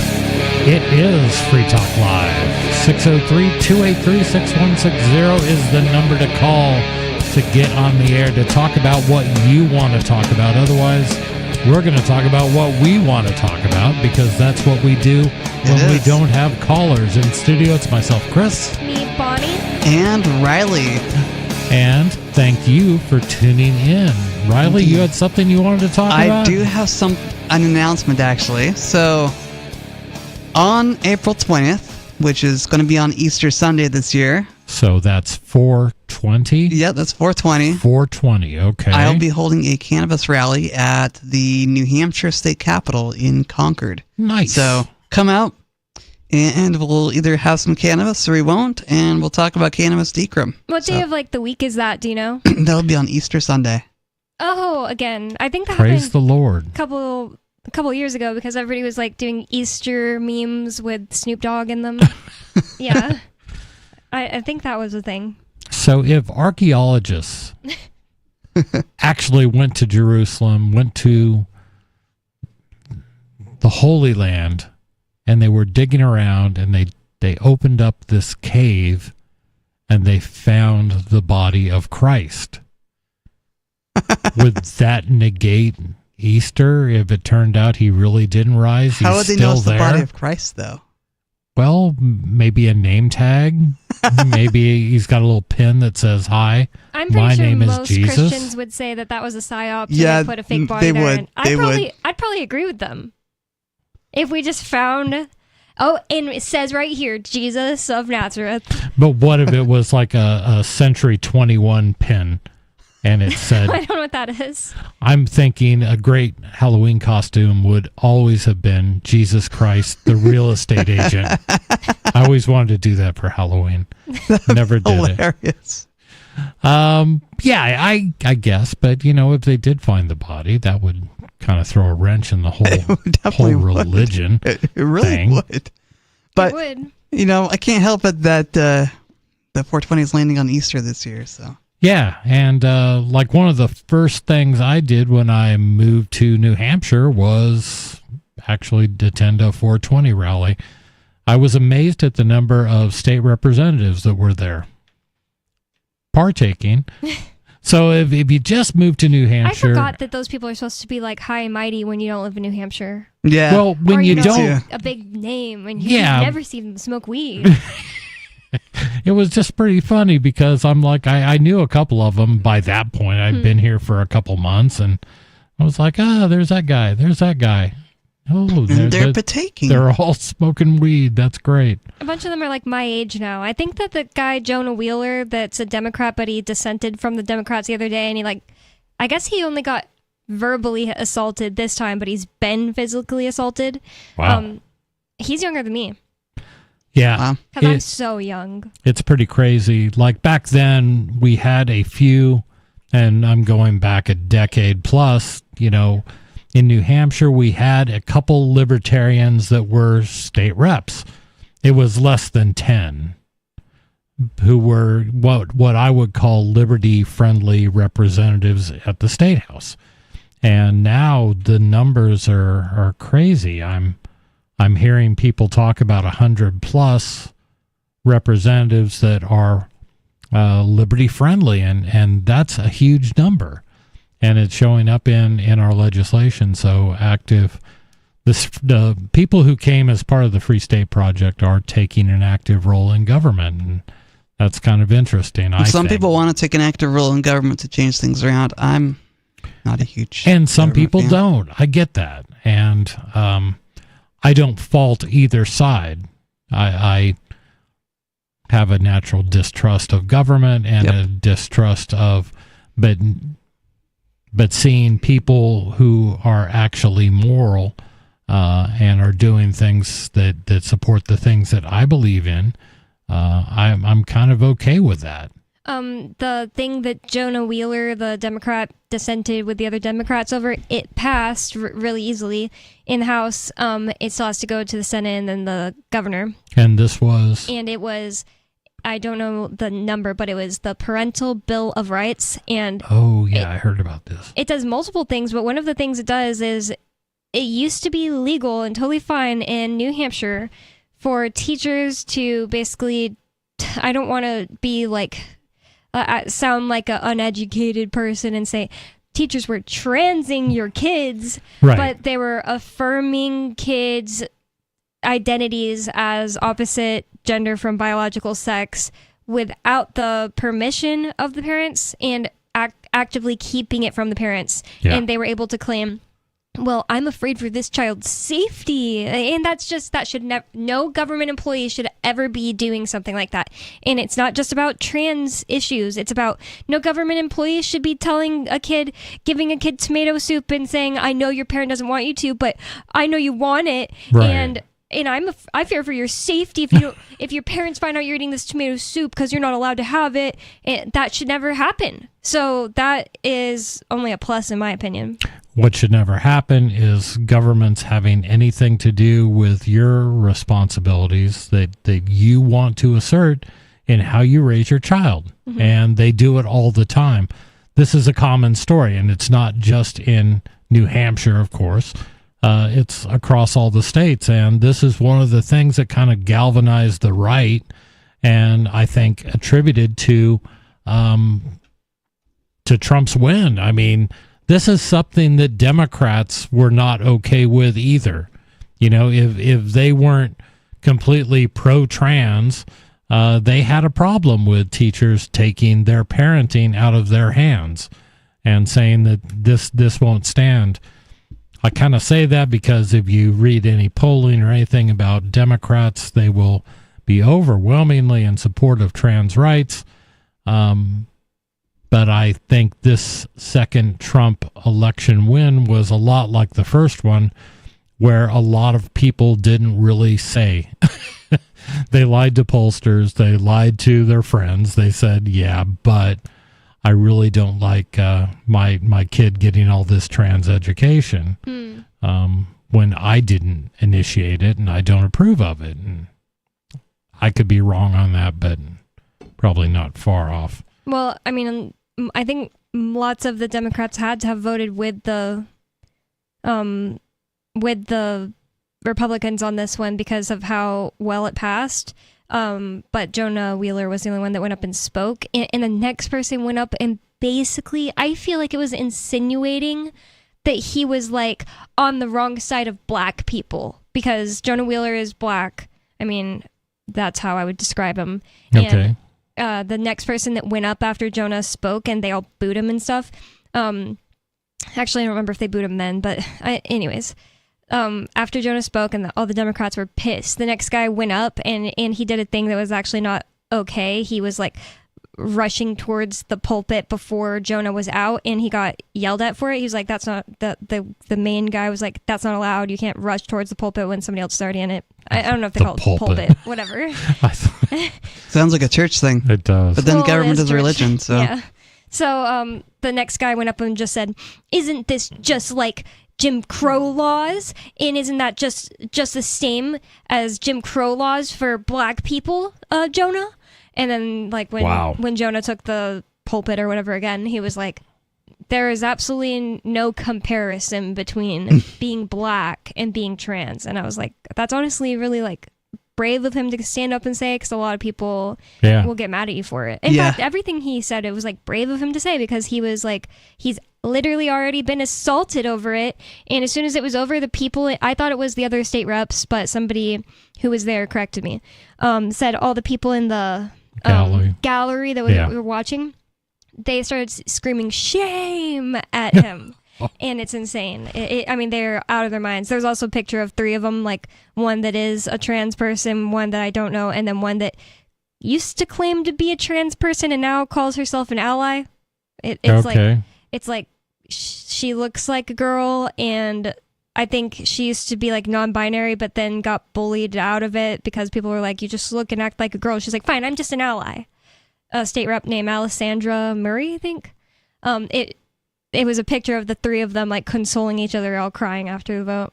Consoling. Like, you know, like it's terrifying. It's the New Hampshire's version of, you know, one of the pictures of the liberals crying after Trump. Yeah. I can't understand this. And, you know, for, I guess, thousands of years, we've kind of all looked at each other and said, you're a dude. You're a lady. I haven't really figured Riley or you out. I'm just kidding. Well, Riley has other clues to go by. I mean, sense of smell. Women smell pretty. They do. They all do. Not true. I was like, what? Their voices. They're Voices different. are good indication for anyone, whether or not you're blind or not. Yeah. So, Riley, I mean, how do you identify trans people? I don't worry about it, honestly. Okay. I mean, if they want to tell me they're a woman and they sound like a man, okay. I guess I'm pretty call much you that woman and way pretend. too. Have you ever said, but you sound like a man? No. Okay. Just wondering. I've heard women with deeper voices, and usually I think it's kind of rude to say something like that. So It would totally be. It's kind of a joke. See, I'm old enough that I can get away with some crap. Like you can if people know you're old, then they'll kind of like turn they just won't say anything if you say something like I frequently to women that come in my store, I'll be like, "How are you guys doing today?" And I never really think twice about it until I realize, it's a guy trying to pretend he's a girl. And then I think, oh, whoops. Well, one thing about it is I feel like nobody should be offended by that, because ever since my whole life, me and other girls, I don't know if it's like the style of my generation or something, me and other girls always say like, dude, and then I was all like, right. And like my dad calls me man. My dad will be like, hey man, to me. Right. That's funny. I don't think that it's like, no one should take that. If I said that dude to anyone, I just mean person, Yeah. Right. And that's colloquial. I mean, we do these things, and now, I mean, people will lose their minds if you do it to the wrong person. And that's craziness to me. I haven't met anyone like that, and I really hope just not to, because that's awful. I would say dude to any girl. I probably did it today. I probably did. I think I probably misgender in their mind somebody every single day that I'm at work. I think I do that. I don't care. Just take off the hat and show the white hair. I'll leave a little bit out on the side and go, forgive me. I'm just old. I can't see anymore. I'm youth challenged. Riley's old. He can't see anymore. You heard it here. Right. And Riley's got a birthday coming up. Actually, I had a birthday on Thursday. Oh, you did? Okay. Yes. Okay. And you hit a ripe young age. I did. We don't even have to talk about the ripe young age, but just suffice to say that it's the age he'll be for the next 10 years. Right. Exactly. Well, Riley hasn't really changed in looks since I've known him. Yeah. I've known you for a decade. I've only known you for like almost 3 a years. decade. You had, 7 years. I thought it was closer to 10, but yeah, it could be 10. We first met in 2018 when I first came to New Hampshire to visit. Riley is very good with dates. He remembers these things. I remember. It feels like forever because I've been doing the Free Talk Live Daily Digest for so long. That's true. But I do remember taking Riley out shooting. Yep. And that was fun. Just had to make sure he was pointed downrange, and but he was fine. We went over gun safety rules. Yeah, we went over all that, and he was fine. So I would trust him. And somebody else, not on that trip, but somebody did take you driving, correct? Not yet. Not yet. I thought that had happened already. Not yet. We're working on it, though. Okay, good. It's been like a thing in the works for a long time. I don't know why it just hasn't happened yet. Yeah. Well, Someone no one's been brave enough to take me driving. Someone needs to like just commit the time and like find the perfect parking lot. Yep. I think Free Talk Live should pay to get Sarah from New Mexico out here. To ride in the car with Riley driving? Well, no, she can be directing Riley from a crosswalk. There you go.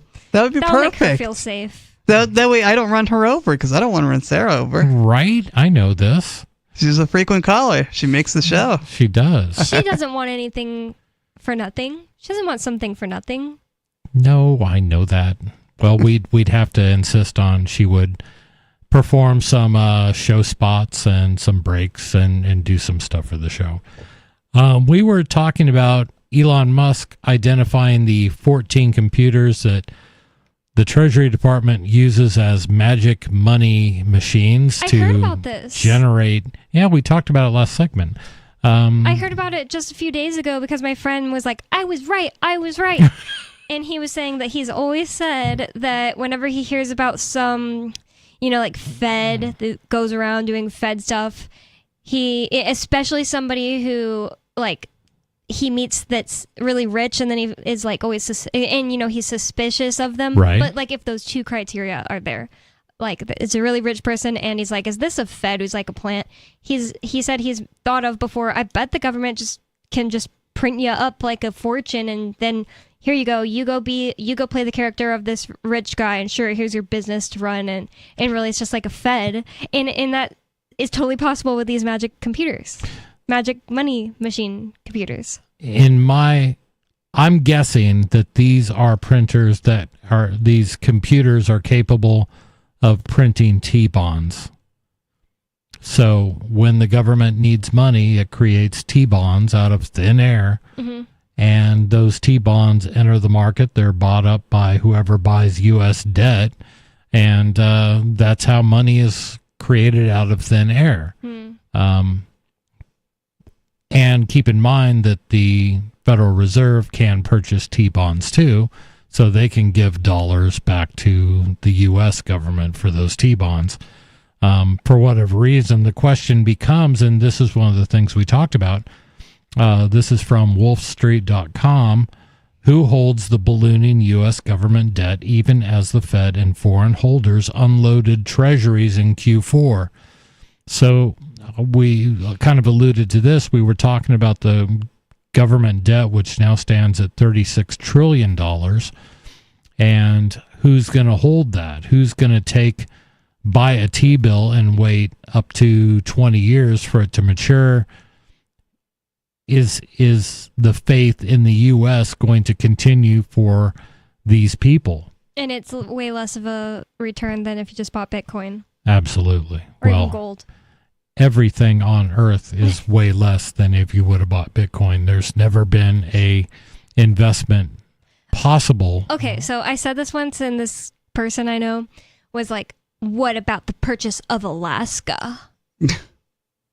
First of all, I was like, okay, well, first of all, I'm talking about like commercially available to anyone, not just something a government bought one time. And I would say that's still out. If you're talking about how long the U.S. has held Alaska since that purchase, then give Bitcoin that much time and then compare. And I don't think we're going to know the answer to that question until Bitcoin's been around as long as Alaska's been owned by the U.S. And other currencies come to compete with its dominance in the market. Yeah.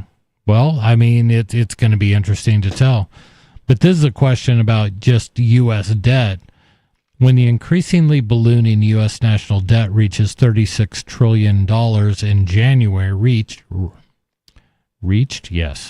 in January, it hit the debt ceiling with which Congress prevents the government from borrowing the money needed to spend the money Congress told it to spend. In the past, just before the government ran out of cash, Congress makes a deal with itself to raise the debt ceiling, upon which the debt spikes by hundreds of billions of dollars in just a few days as the government borrows huge amounts to refill its checking account. The flat parts followed by spikes in the chart reflect this dynamic. So it shows a chart where things are going up, then it flattens out, then it goes up, then there's a debt agreement, and then it flattens out. And this happens. In 2019, it was, 21 trillion, and now it's at 36 trillion. So who held this 36.2 trillion in treasuries at the end of Q4? The U.S. government entities own 7.34 trillion. These intergovernmental holdings consist of treasury securities held by various civil pension funds, military pension funds, Social Security Trust Fund, as if there were an actual lockbox like Al Gore talked about, and the Disability Insurance Trust Fund, the Medicaid Trust Funds, and other funds. These are securities that are not traded in the market. 28.83 trillion is held by quote unquote the public. So the public includes anyone who is not a government agency. That can also mean... How can it be held by us? What does that mean? So you as an investor can actually buy a treasury bond. Okay, yeah. Or you can invest in a mutual fund. That's just how many people have bought. I thought it was saying like, oh, whatever's left over belongs to all of us. Okay. No. I understand now. The government doesn't think that way. Out of that public number, 6.4 trillion in treasury bills short term, 14.7 trillion in 2 to 10 year securities, 4.9 trillion in 20 to 30, and 2 trillion in TIPS, which are Treasury inflation protected securities, and 0.63 in floating rate notes. Not publicly traded, 575 billion in Treasury securities, such as the Series 1 savings bond, Series EE savings bonds. So apparently savings bonds are outside of this. Who is this public that holds these bonds? 30.2% are foreign holders. So out of the 28 trillion, out of the 28 trillion, 30% are foreign holders. So that's the EU, that is China, that is the other countries that have holdings. Why would China, for example, want to hold treasury bonds? It gives them something tangible. Well, that's the thing. China is slowing their purchasing of that as they increase their purchases of gold on the open market, and they supposedly the largest gold find ever is in China, and they're going to be exploring that over the next few years, but that could throw things a little topsy-turvy for the U.S. It definitely could. 603-283-6160 is our number. Give us a call. This is Free Talk Live.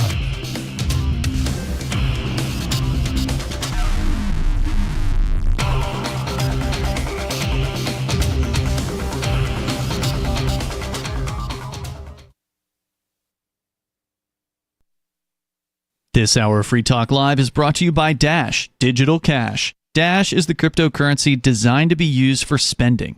Rising fees have made Bitcoin useless for purchases, but Dash continues to have fees less than 1 cent per transaction, and its features ensure Dash is undefeated as the most useful cryptocurrency in the marketplace. From a technical standpoint, Dash transactions are irreversible, and its network is protected from 51% attacks by their Chainlocks technology. There's no need to wait for a confirmation before considering a Dash transaction complete, so it's great for merchants.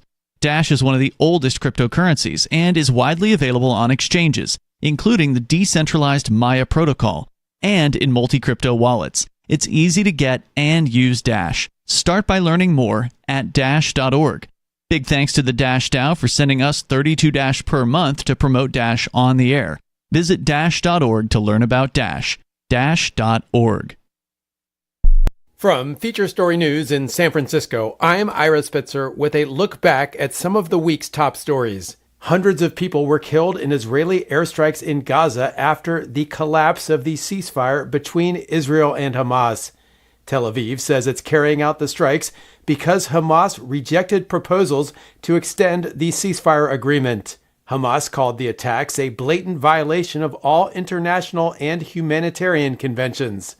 FSN's Giles Gibson has more from Tel Aviv. The Israeli military has carried out some airstrikes inside Gaza since the expiry of the first phase of the ceasefire agreement. But really these strikes that started in the early hours of Tuesday local time were on a completely different scale. International aid workers have described being woken up by loud explosions which shook the buildings that they were in. And then as dawn broke, hundreds of people started turning up at hospitals inside Gaza, the remaining healthcare facilities inside the enclave.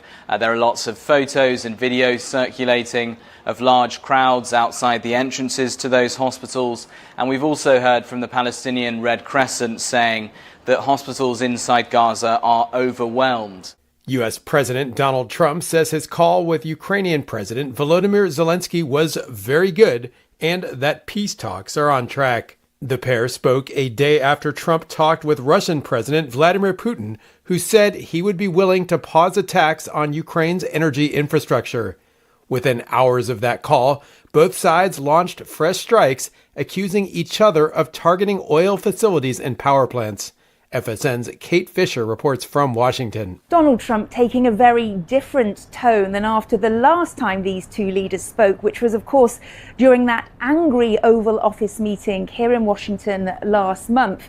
Donald Trump saying that most of the conversation was based on the call he had with Vladimir Putin yesterday in order to align both Russia and Ukraine in terms of their requests and needs. And he said, we are very much on track. So certainly Donald Trump suggesting that things are still going well, despite the fact that Volodymyr Zelensky was concerned after the readouts from that call between Putin and Trump. London's Heathrow Airport was closed all day on Friday after a fire at a nearby electricity substation that provides it with power. Heathrow is Europe's busiest airport, and hundreds of thousands of passengers have been affected, with disruption set to continue for days to come. And the World Meteorological Organization released its latest State of the Global Climate on Wednesday, confirming that 2024 was the hottest year on record in 175 years. From Bureaus Worldwide, this. Don't miss a moment of Free Talk Live. Get our archives daily via our podcast at feeds.freetalklive.com.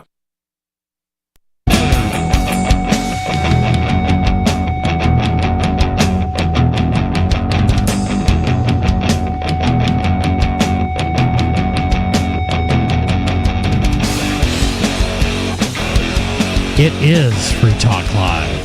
603-283-6160 is the number to call.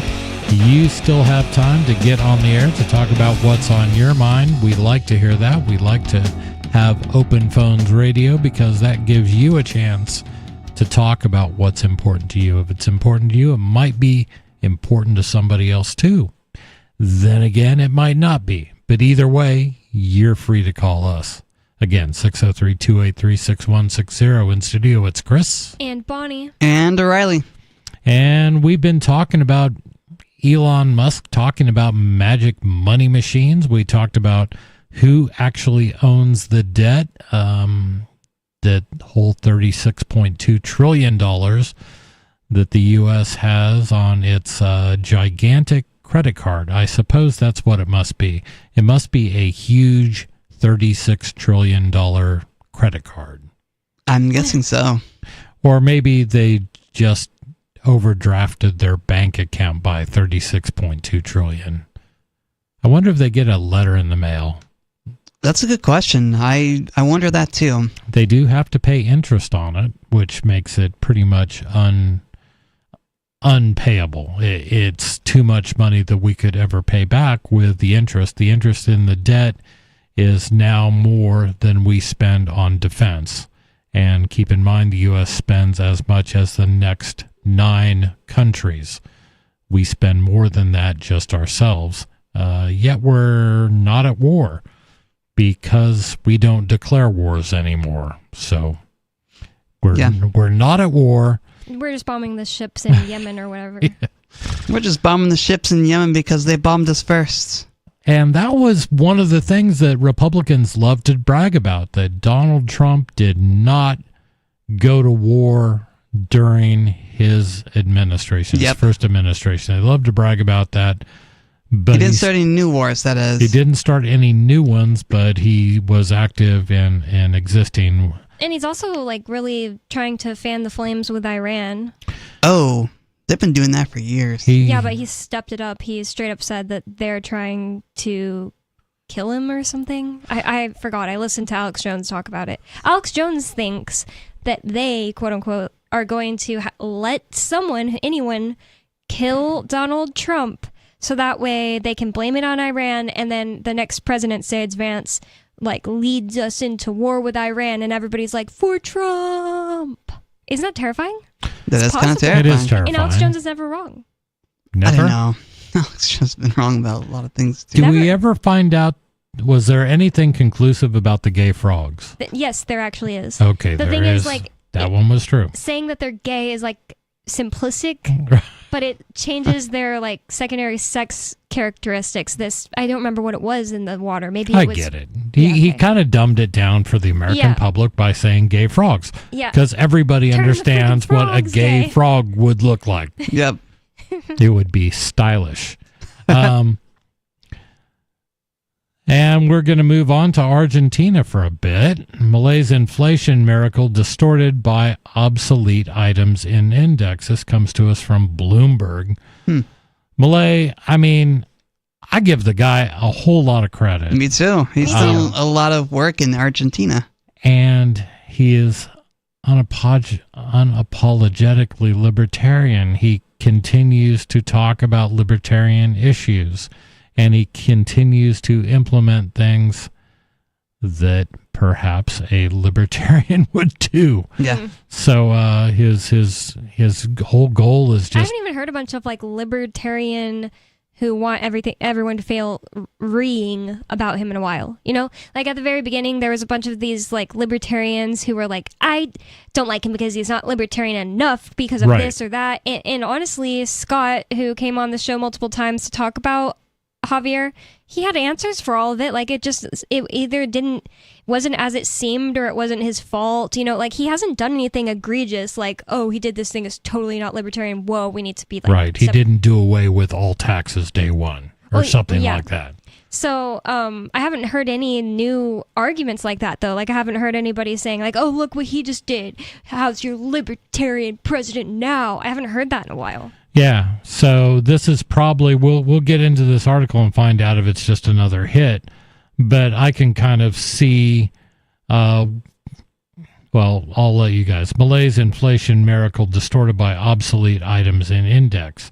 Bloomberg, each morning the typical Argentine buys a newspaper, lights up a cigarette, and then while leafing through the pages and puffing away, grabs the telephone from its perch on the wall to make a call. What? They smoke with their newspapers? This, at least, is what government statisticians in Buenos Aires would have you believe. Okay. Cigarettes, newspapers, and landline phones remain key components of the country's consumer price index today. So what they're saying is what he's measuring inflation by is just vastly outdated. Probably not unlike the fact that our indexes that we use in this country, CPI and CPE, they don't include like important things. Yeah, like they're also vastly vastly under updated. And they're uninclusive. Yeah, and they're probably not updated. Well, I don't like ours because it excludes things like heating oil, which I would definitely consider a part of most people's the things that they want to complain about when prices go up. That's well, at least something people have to use it, because I never knew it was even a thing until I moved up here, but millions of people do. Right. Which is why calls are getting louder for President Javier Milei's government to redo the makeup of the index for the first time in 2 decades, tossing out obsolete items and adding new ones that have become more everyday staples, like, for instance, the iPhone or Netflix subscriptions. Wow. No, those are not have-to-haves. Those are want-to-haves. Those are luxuries. Why are you talking about this? Most economists believe that a revamped index will reveal inflation is higher than the current monthly readings of about 2.5%. Go ahead. If you believe USA, then it's crucially important for their survival for them to get the propaganda from Netflix and Hulu. Absolutely. How are we going to find out what movies the Obamas are producing if we don't have a Netflix subscription? I forgot they did that. Yes, they're doing it all the time, coming up with new stuff all the time. Oh, it's like divisive, like race war stuff too. Sometimes, yes. At least the first one that they came out with. Wasn't that Leave the World Behind? I think so. That sounds right. Yeah, okay. I didn't think it was that bad of a movie. Oh, you saw it? Yeah, of course I did. I didn't see it. Because you're just that principled. I know, just because I don't really watch that many movies. I get it. And back when it came out, a host was telling us about it, so I heard about like its problematic themes, but I didn't watch it. I hope we're thinking of, was this the one where there was like an end of the world type scenario? I think so. Yeah, I think yeah. so, yeah. I thought it was mildly I think so. entertaining. It was definitely an end of the world scenario. Sorry, I was having some water. Yeah, I think you're right, but I don't remember any like specific details. Just that it was all like something that was like, wow, I can't believe these people are trying to push this on us, but of course I can totally believe it. We'll go to the phones where we've got a call from Archer, Florida. Archer, Florida, you're on the line. Free Talk Live. I heard you guys are taking second calls now. What the heck? We took a second call because I didn't know why he was calling in earlier, somebody else. So Skeeter figured he'd give it a try. Oh my goodness. To disastrous results, Skeeter. Come on, call me next time. David in New Mexico, you're on Free Talk Live. Uh-oh, You want the same fate? No. He does. We want to talk to David. How do you know it was David? It sounded just like Skeeter. No, it didn't. No, it didn't. It actually did not sound like Skeeter. You sounded nothing like Skeeter. No? Nothing like him. I'll have to work on that. No, you really don't. What do I got to do? Well, maybe I want to. What do I You gotta have do two. You have too Huh? recognizable of a voice. I feel like it's just gonna be hard for you. I can't do voices. It's awful. Damn it! I just sound like me, and that's how you sound. like a 12-year-old girl? Yeah, I just sound like a 12-year-old girl still, even when I'm trying to sound like Chris or Riley or David from New Mexico. Yeah. I'm like, listen to 12-year-old me, I'm well, David from New Mexico right now. 12-year-old girl could be a 10-year-old boy. Either way, 12-year-old girl, 10-year-old boy, kind of the same thing. Oh my god. So, I sound like a 10-year-old dude? boy. You're a 10, yeah. Yeah, you're like, oh, hey, you know what? Here's how I picture you. Basically, watch what's her face? Musician from Australia, Amanda Palmer. Okay. I don't know what that is. Google, whatever, her video map of Tasmania, and the little 10-year-old, 8-year-old boy. That's who I'm picturing. Okay, whatever. No, whatever. Do it. It's actually it's a cool song anyway, and a funny video. I'm not gonna do it right now. Maybe later. I didn't say right now, Bonnie. Okay. Don't take me.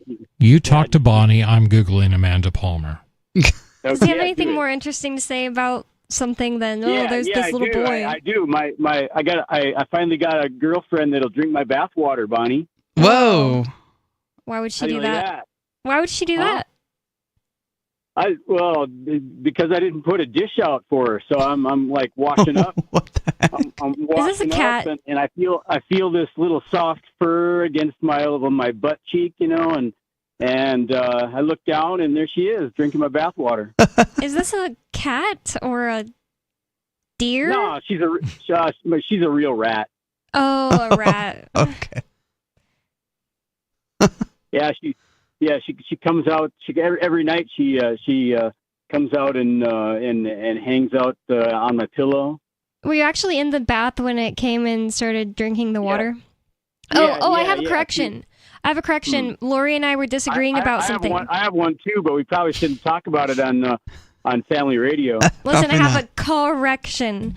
That's what I said. So, I was saying to Lori, I was like, no, dogs are the most social. That's definitely a fact. And Lori was saying, no, rats are the most social. But we were both right and kind of talking past each other because I feel like I meant it in a certain way, she meant it in a certain way, and we weren't both understanding because I Googled it. Rats are the most social amongst each other, but I was saying with humans. So dogs are the most social with humans. Rats are the most social with each other. But I still believe that rats totally have capacity to be very social with humans compared to some other animal. I do too. Maybe. Sugar gliders suck at that. They don't like you, but they're so cute. I got to go with the dog thing because I can relate to that because I'm a dog and I'm pretty social. Yep. So, He's a dog. And speaking of dogs, since rats can't bark, that's how she gets my attention. If I forget she also likes to eat my peanuts, Bonnie.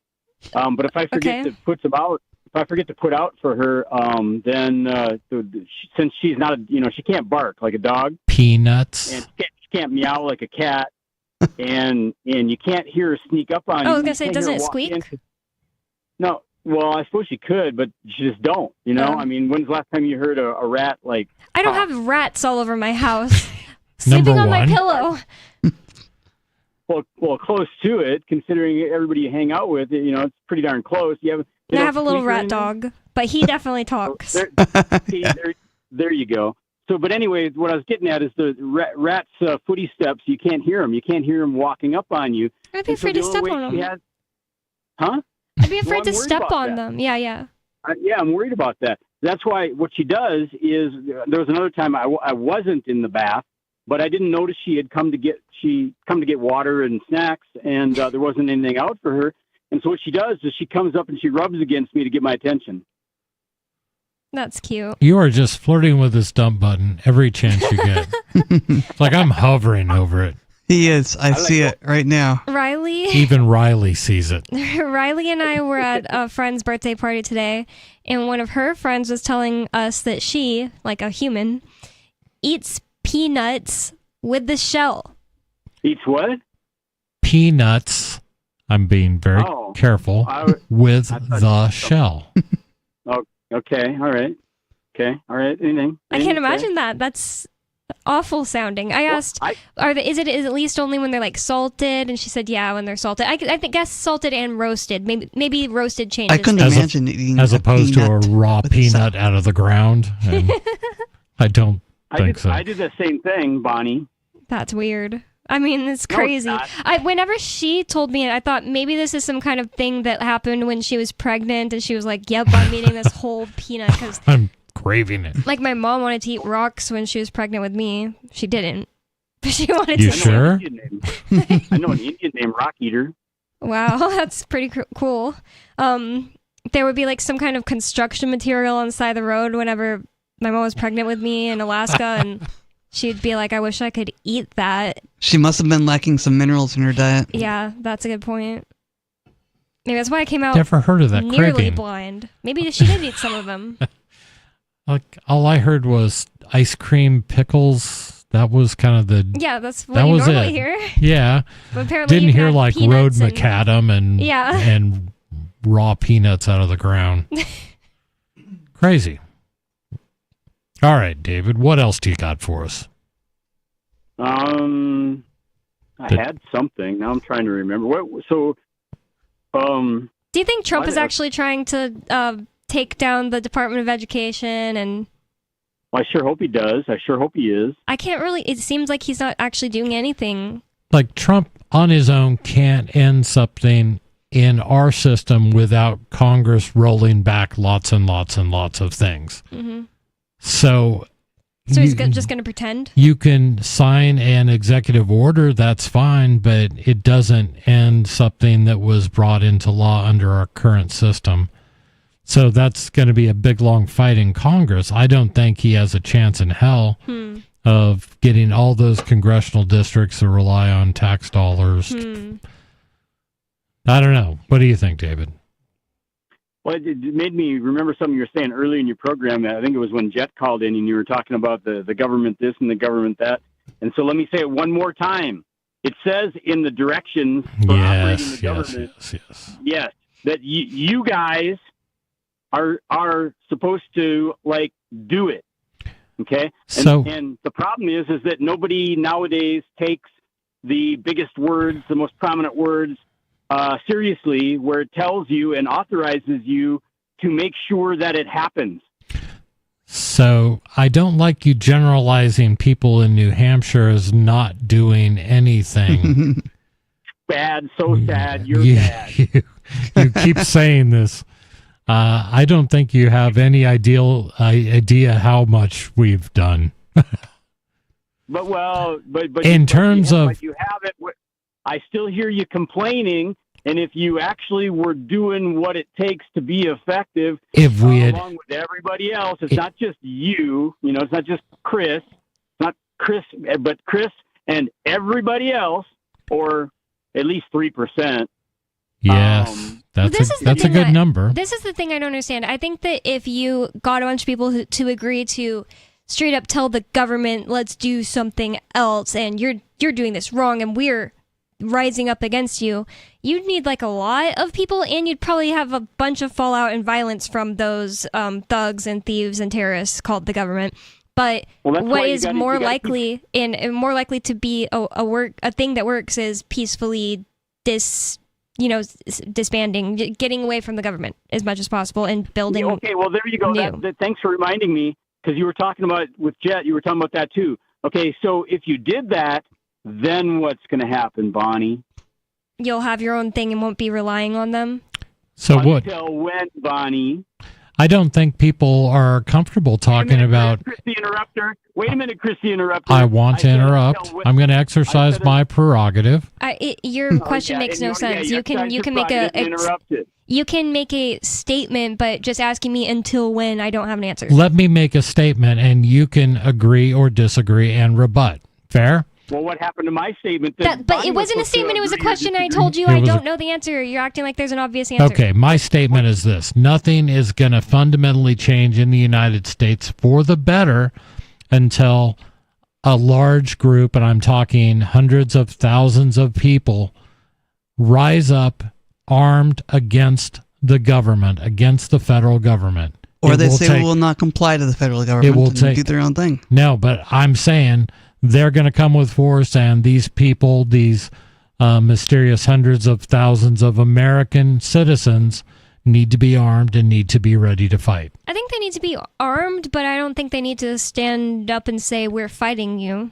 I'm going to go out on a limb, and this is just my opinion, that at some point, nothing is going to change in peaceful protest at this point in our evolution. I think it's going to take an armed conflict. Why do you think it's going to take an armed conflict? Well, wait, I am also going to say I think that that is if you want the whole thing to change. But if you want to let some people go off and do their stupid, violent thing they're doing with the government and separate, I think that's possible with that's fine. Peacefully. And I think you could do it with fewer people if you start having states secede. Yeah. And even in that, it's going to take hundreds of thousands of citizens of a state to stand up and say, we're not going to play anymore. We're done with your whole foolish nonsense. We don't agree that we should pay 1/50th of $36.2 trillion because you guys couldn't keep your hands off the piggy bank. Yeah. And I think being armed is the only way for that to even be effective at all, including secession. But I just don't think you need to say, like, we're pointing our guns at you right now. I just think... No, I think you have to be ready to defend yourself.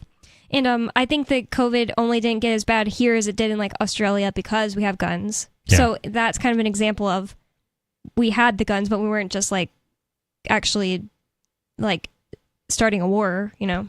So, David, the question I have is do you see any way for liberty to truly succeed in the United States without some sort of armed confrontation? I'll call it that first. Yeah, you just start putting the squeeze on them, like I've been telling you in the past, and like I do every time I run into these people.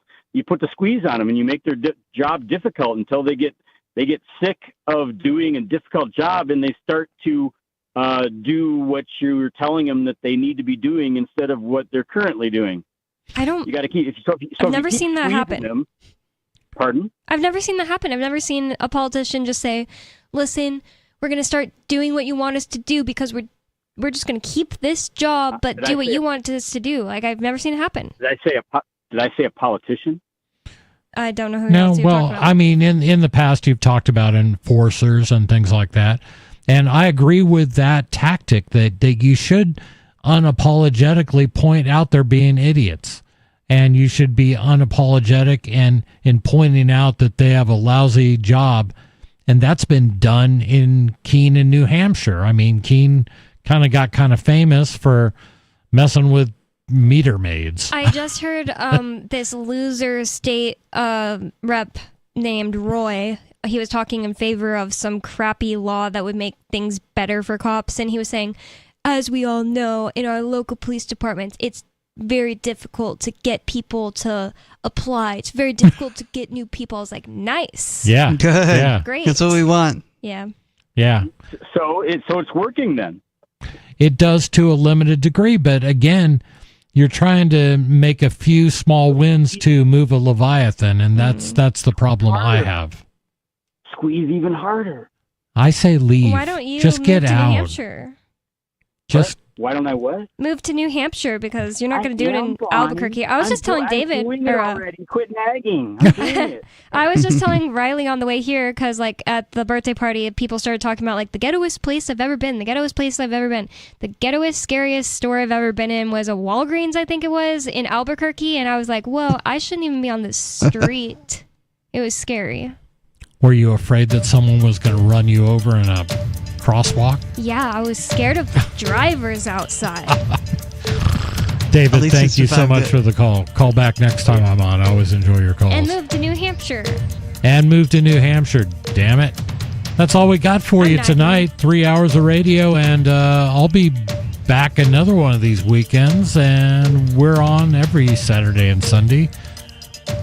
Thanks for calling. Thanks for listening. Free Talk Live.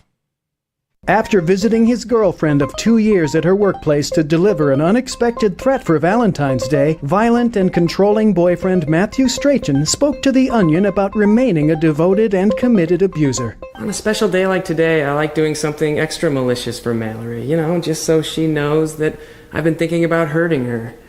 I mean, you should have seen the look on her face when I came and surprised her at work today. It was so great. I mean, she had no idea I was going to come to her office to belittle and frighten her. I mean, I wanted to do it in front of her friends to really humiliate her. Strachan added that while he doesn't always get a chance to inflict harm on Mallory, he tries his best each and every day to create an environment of sustained physical and emotional abuse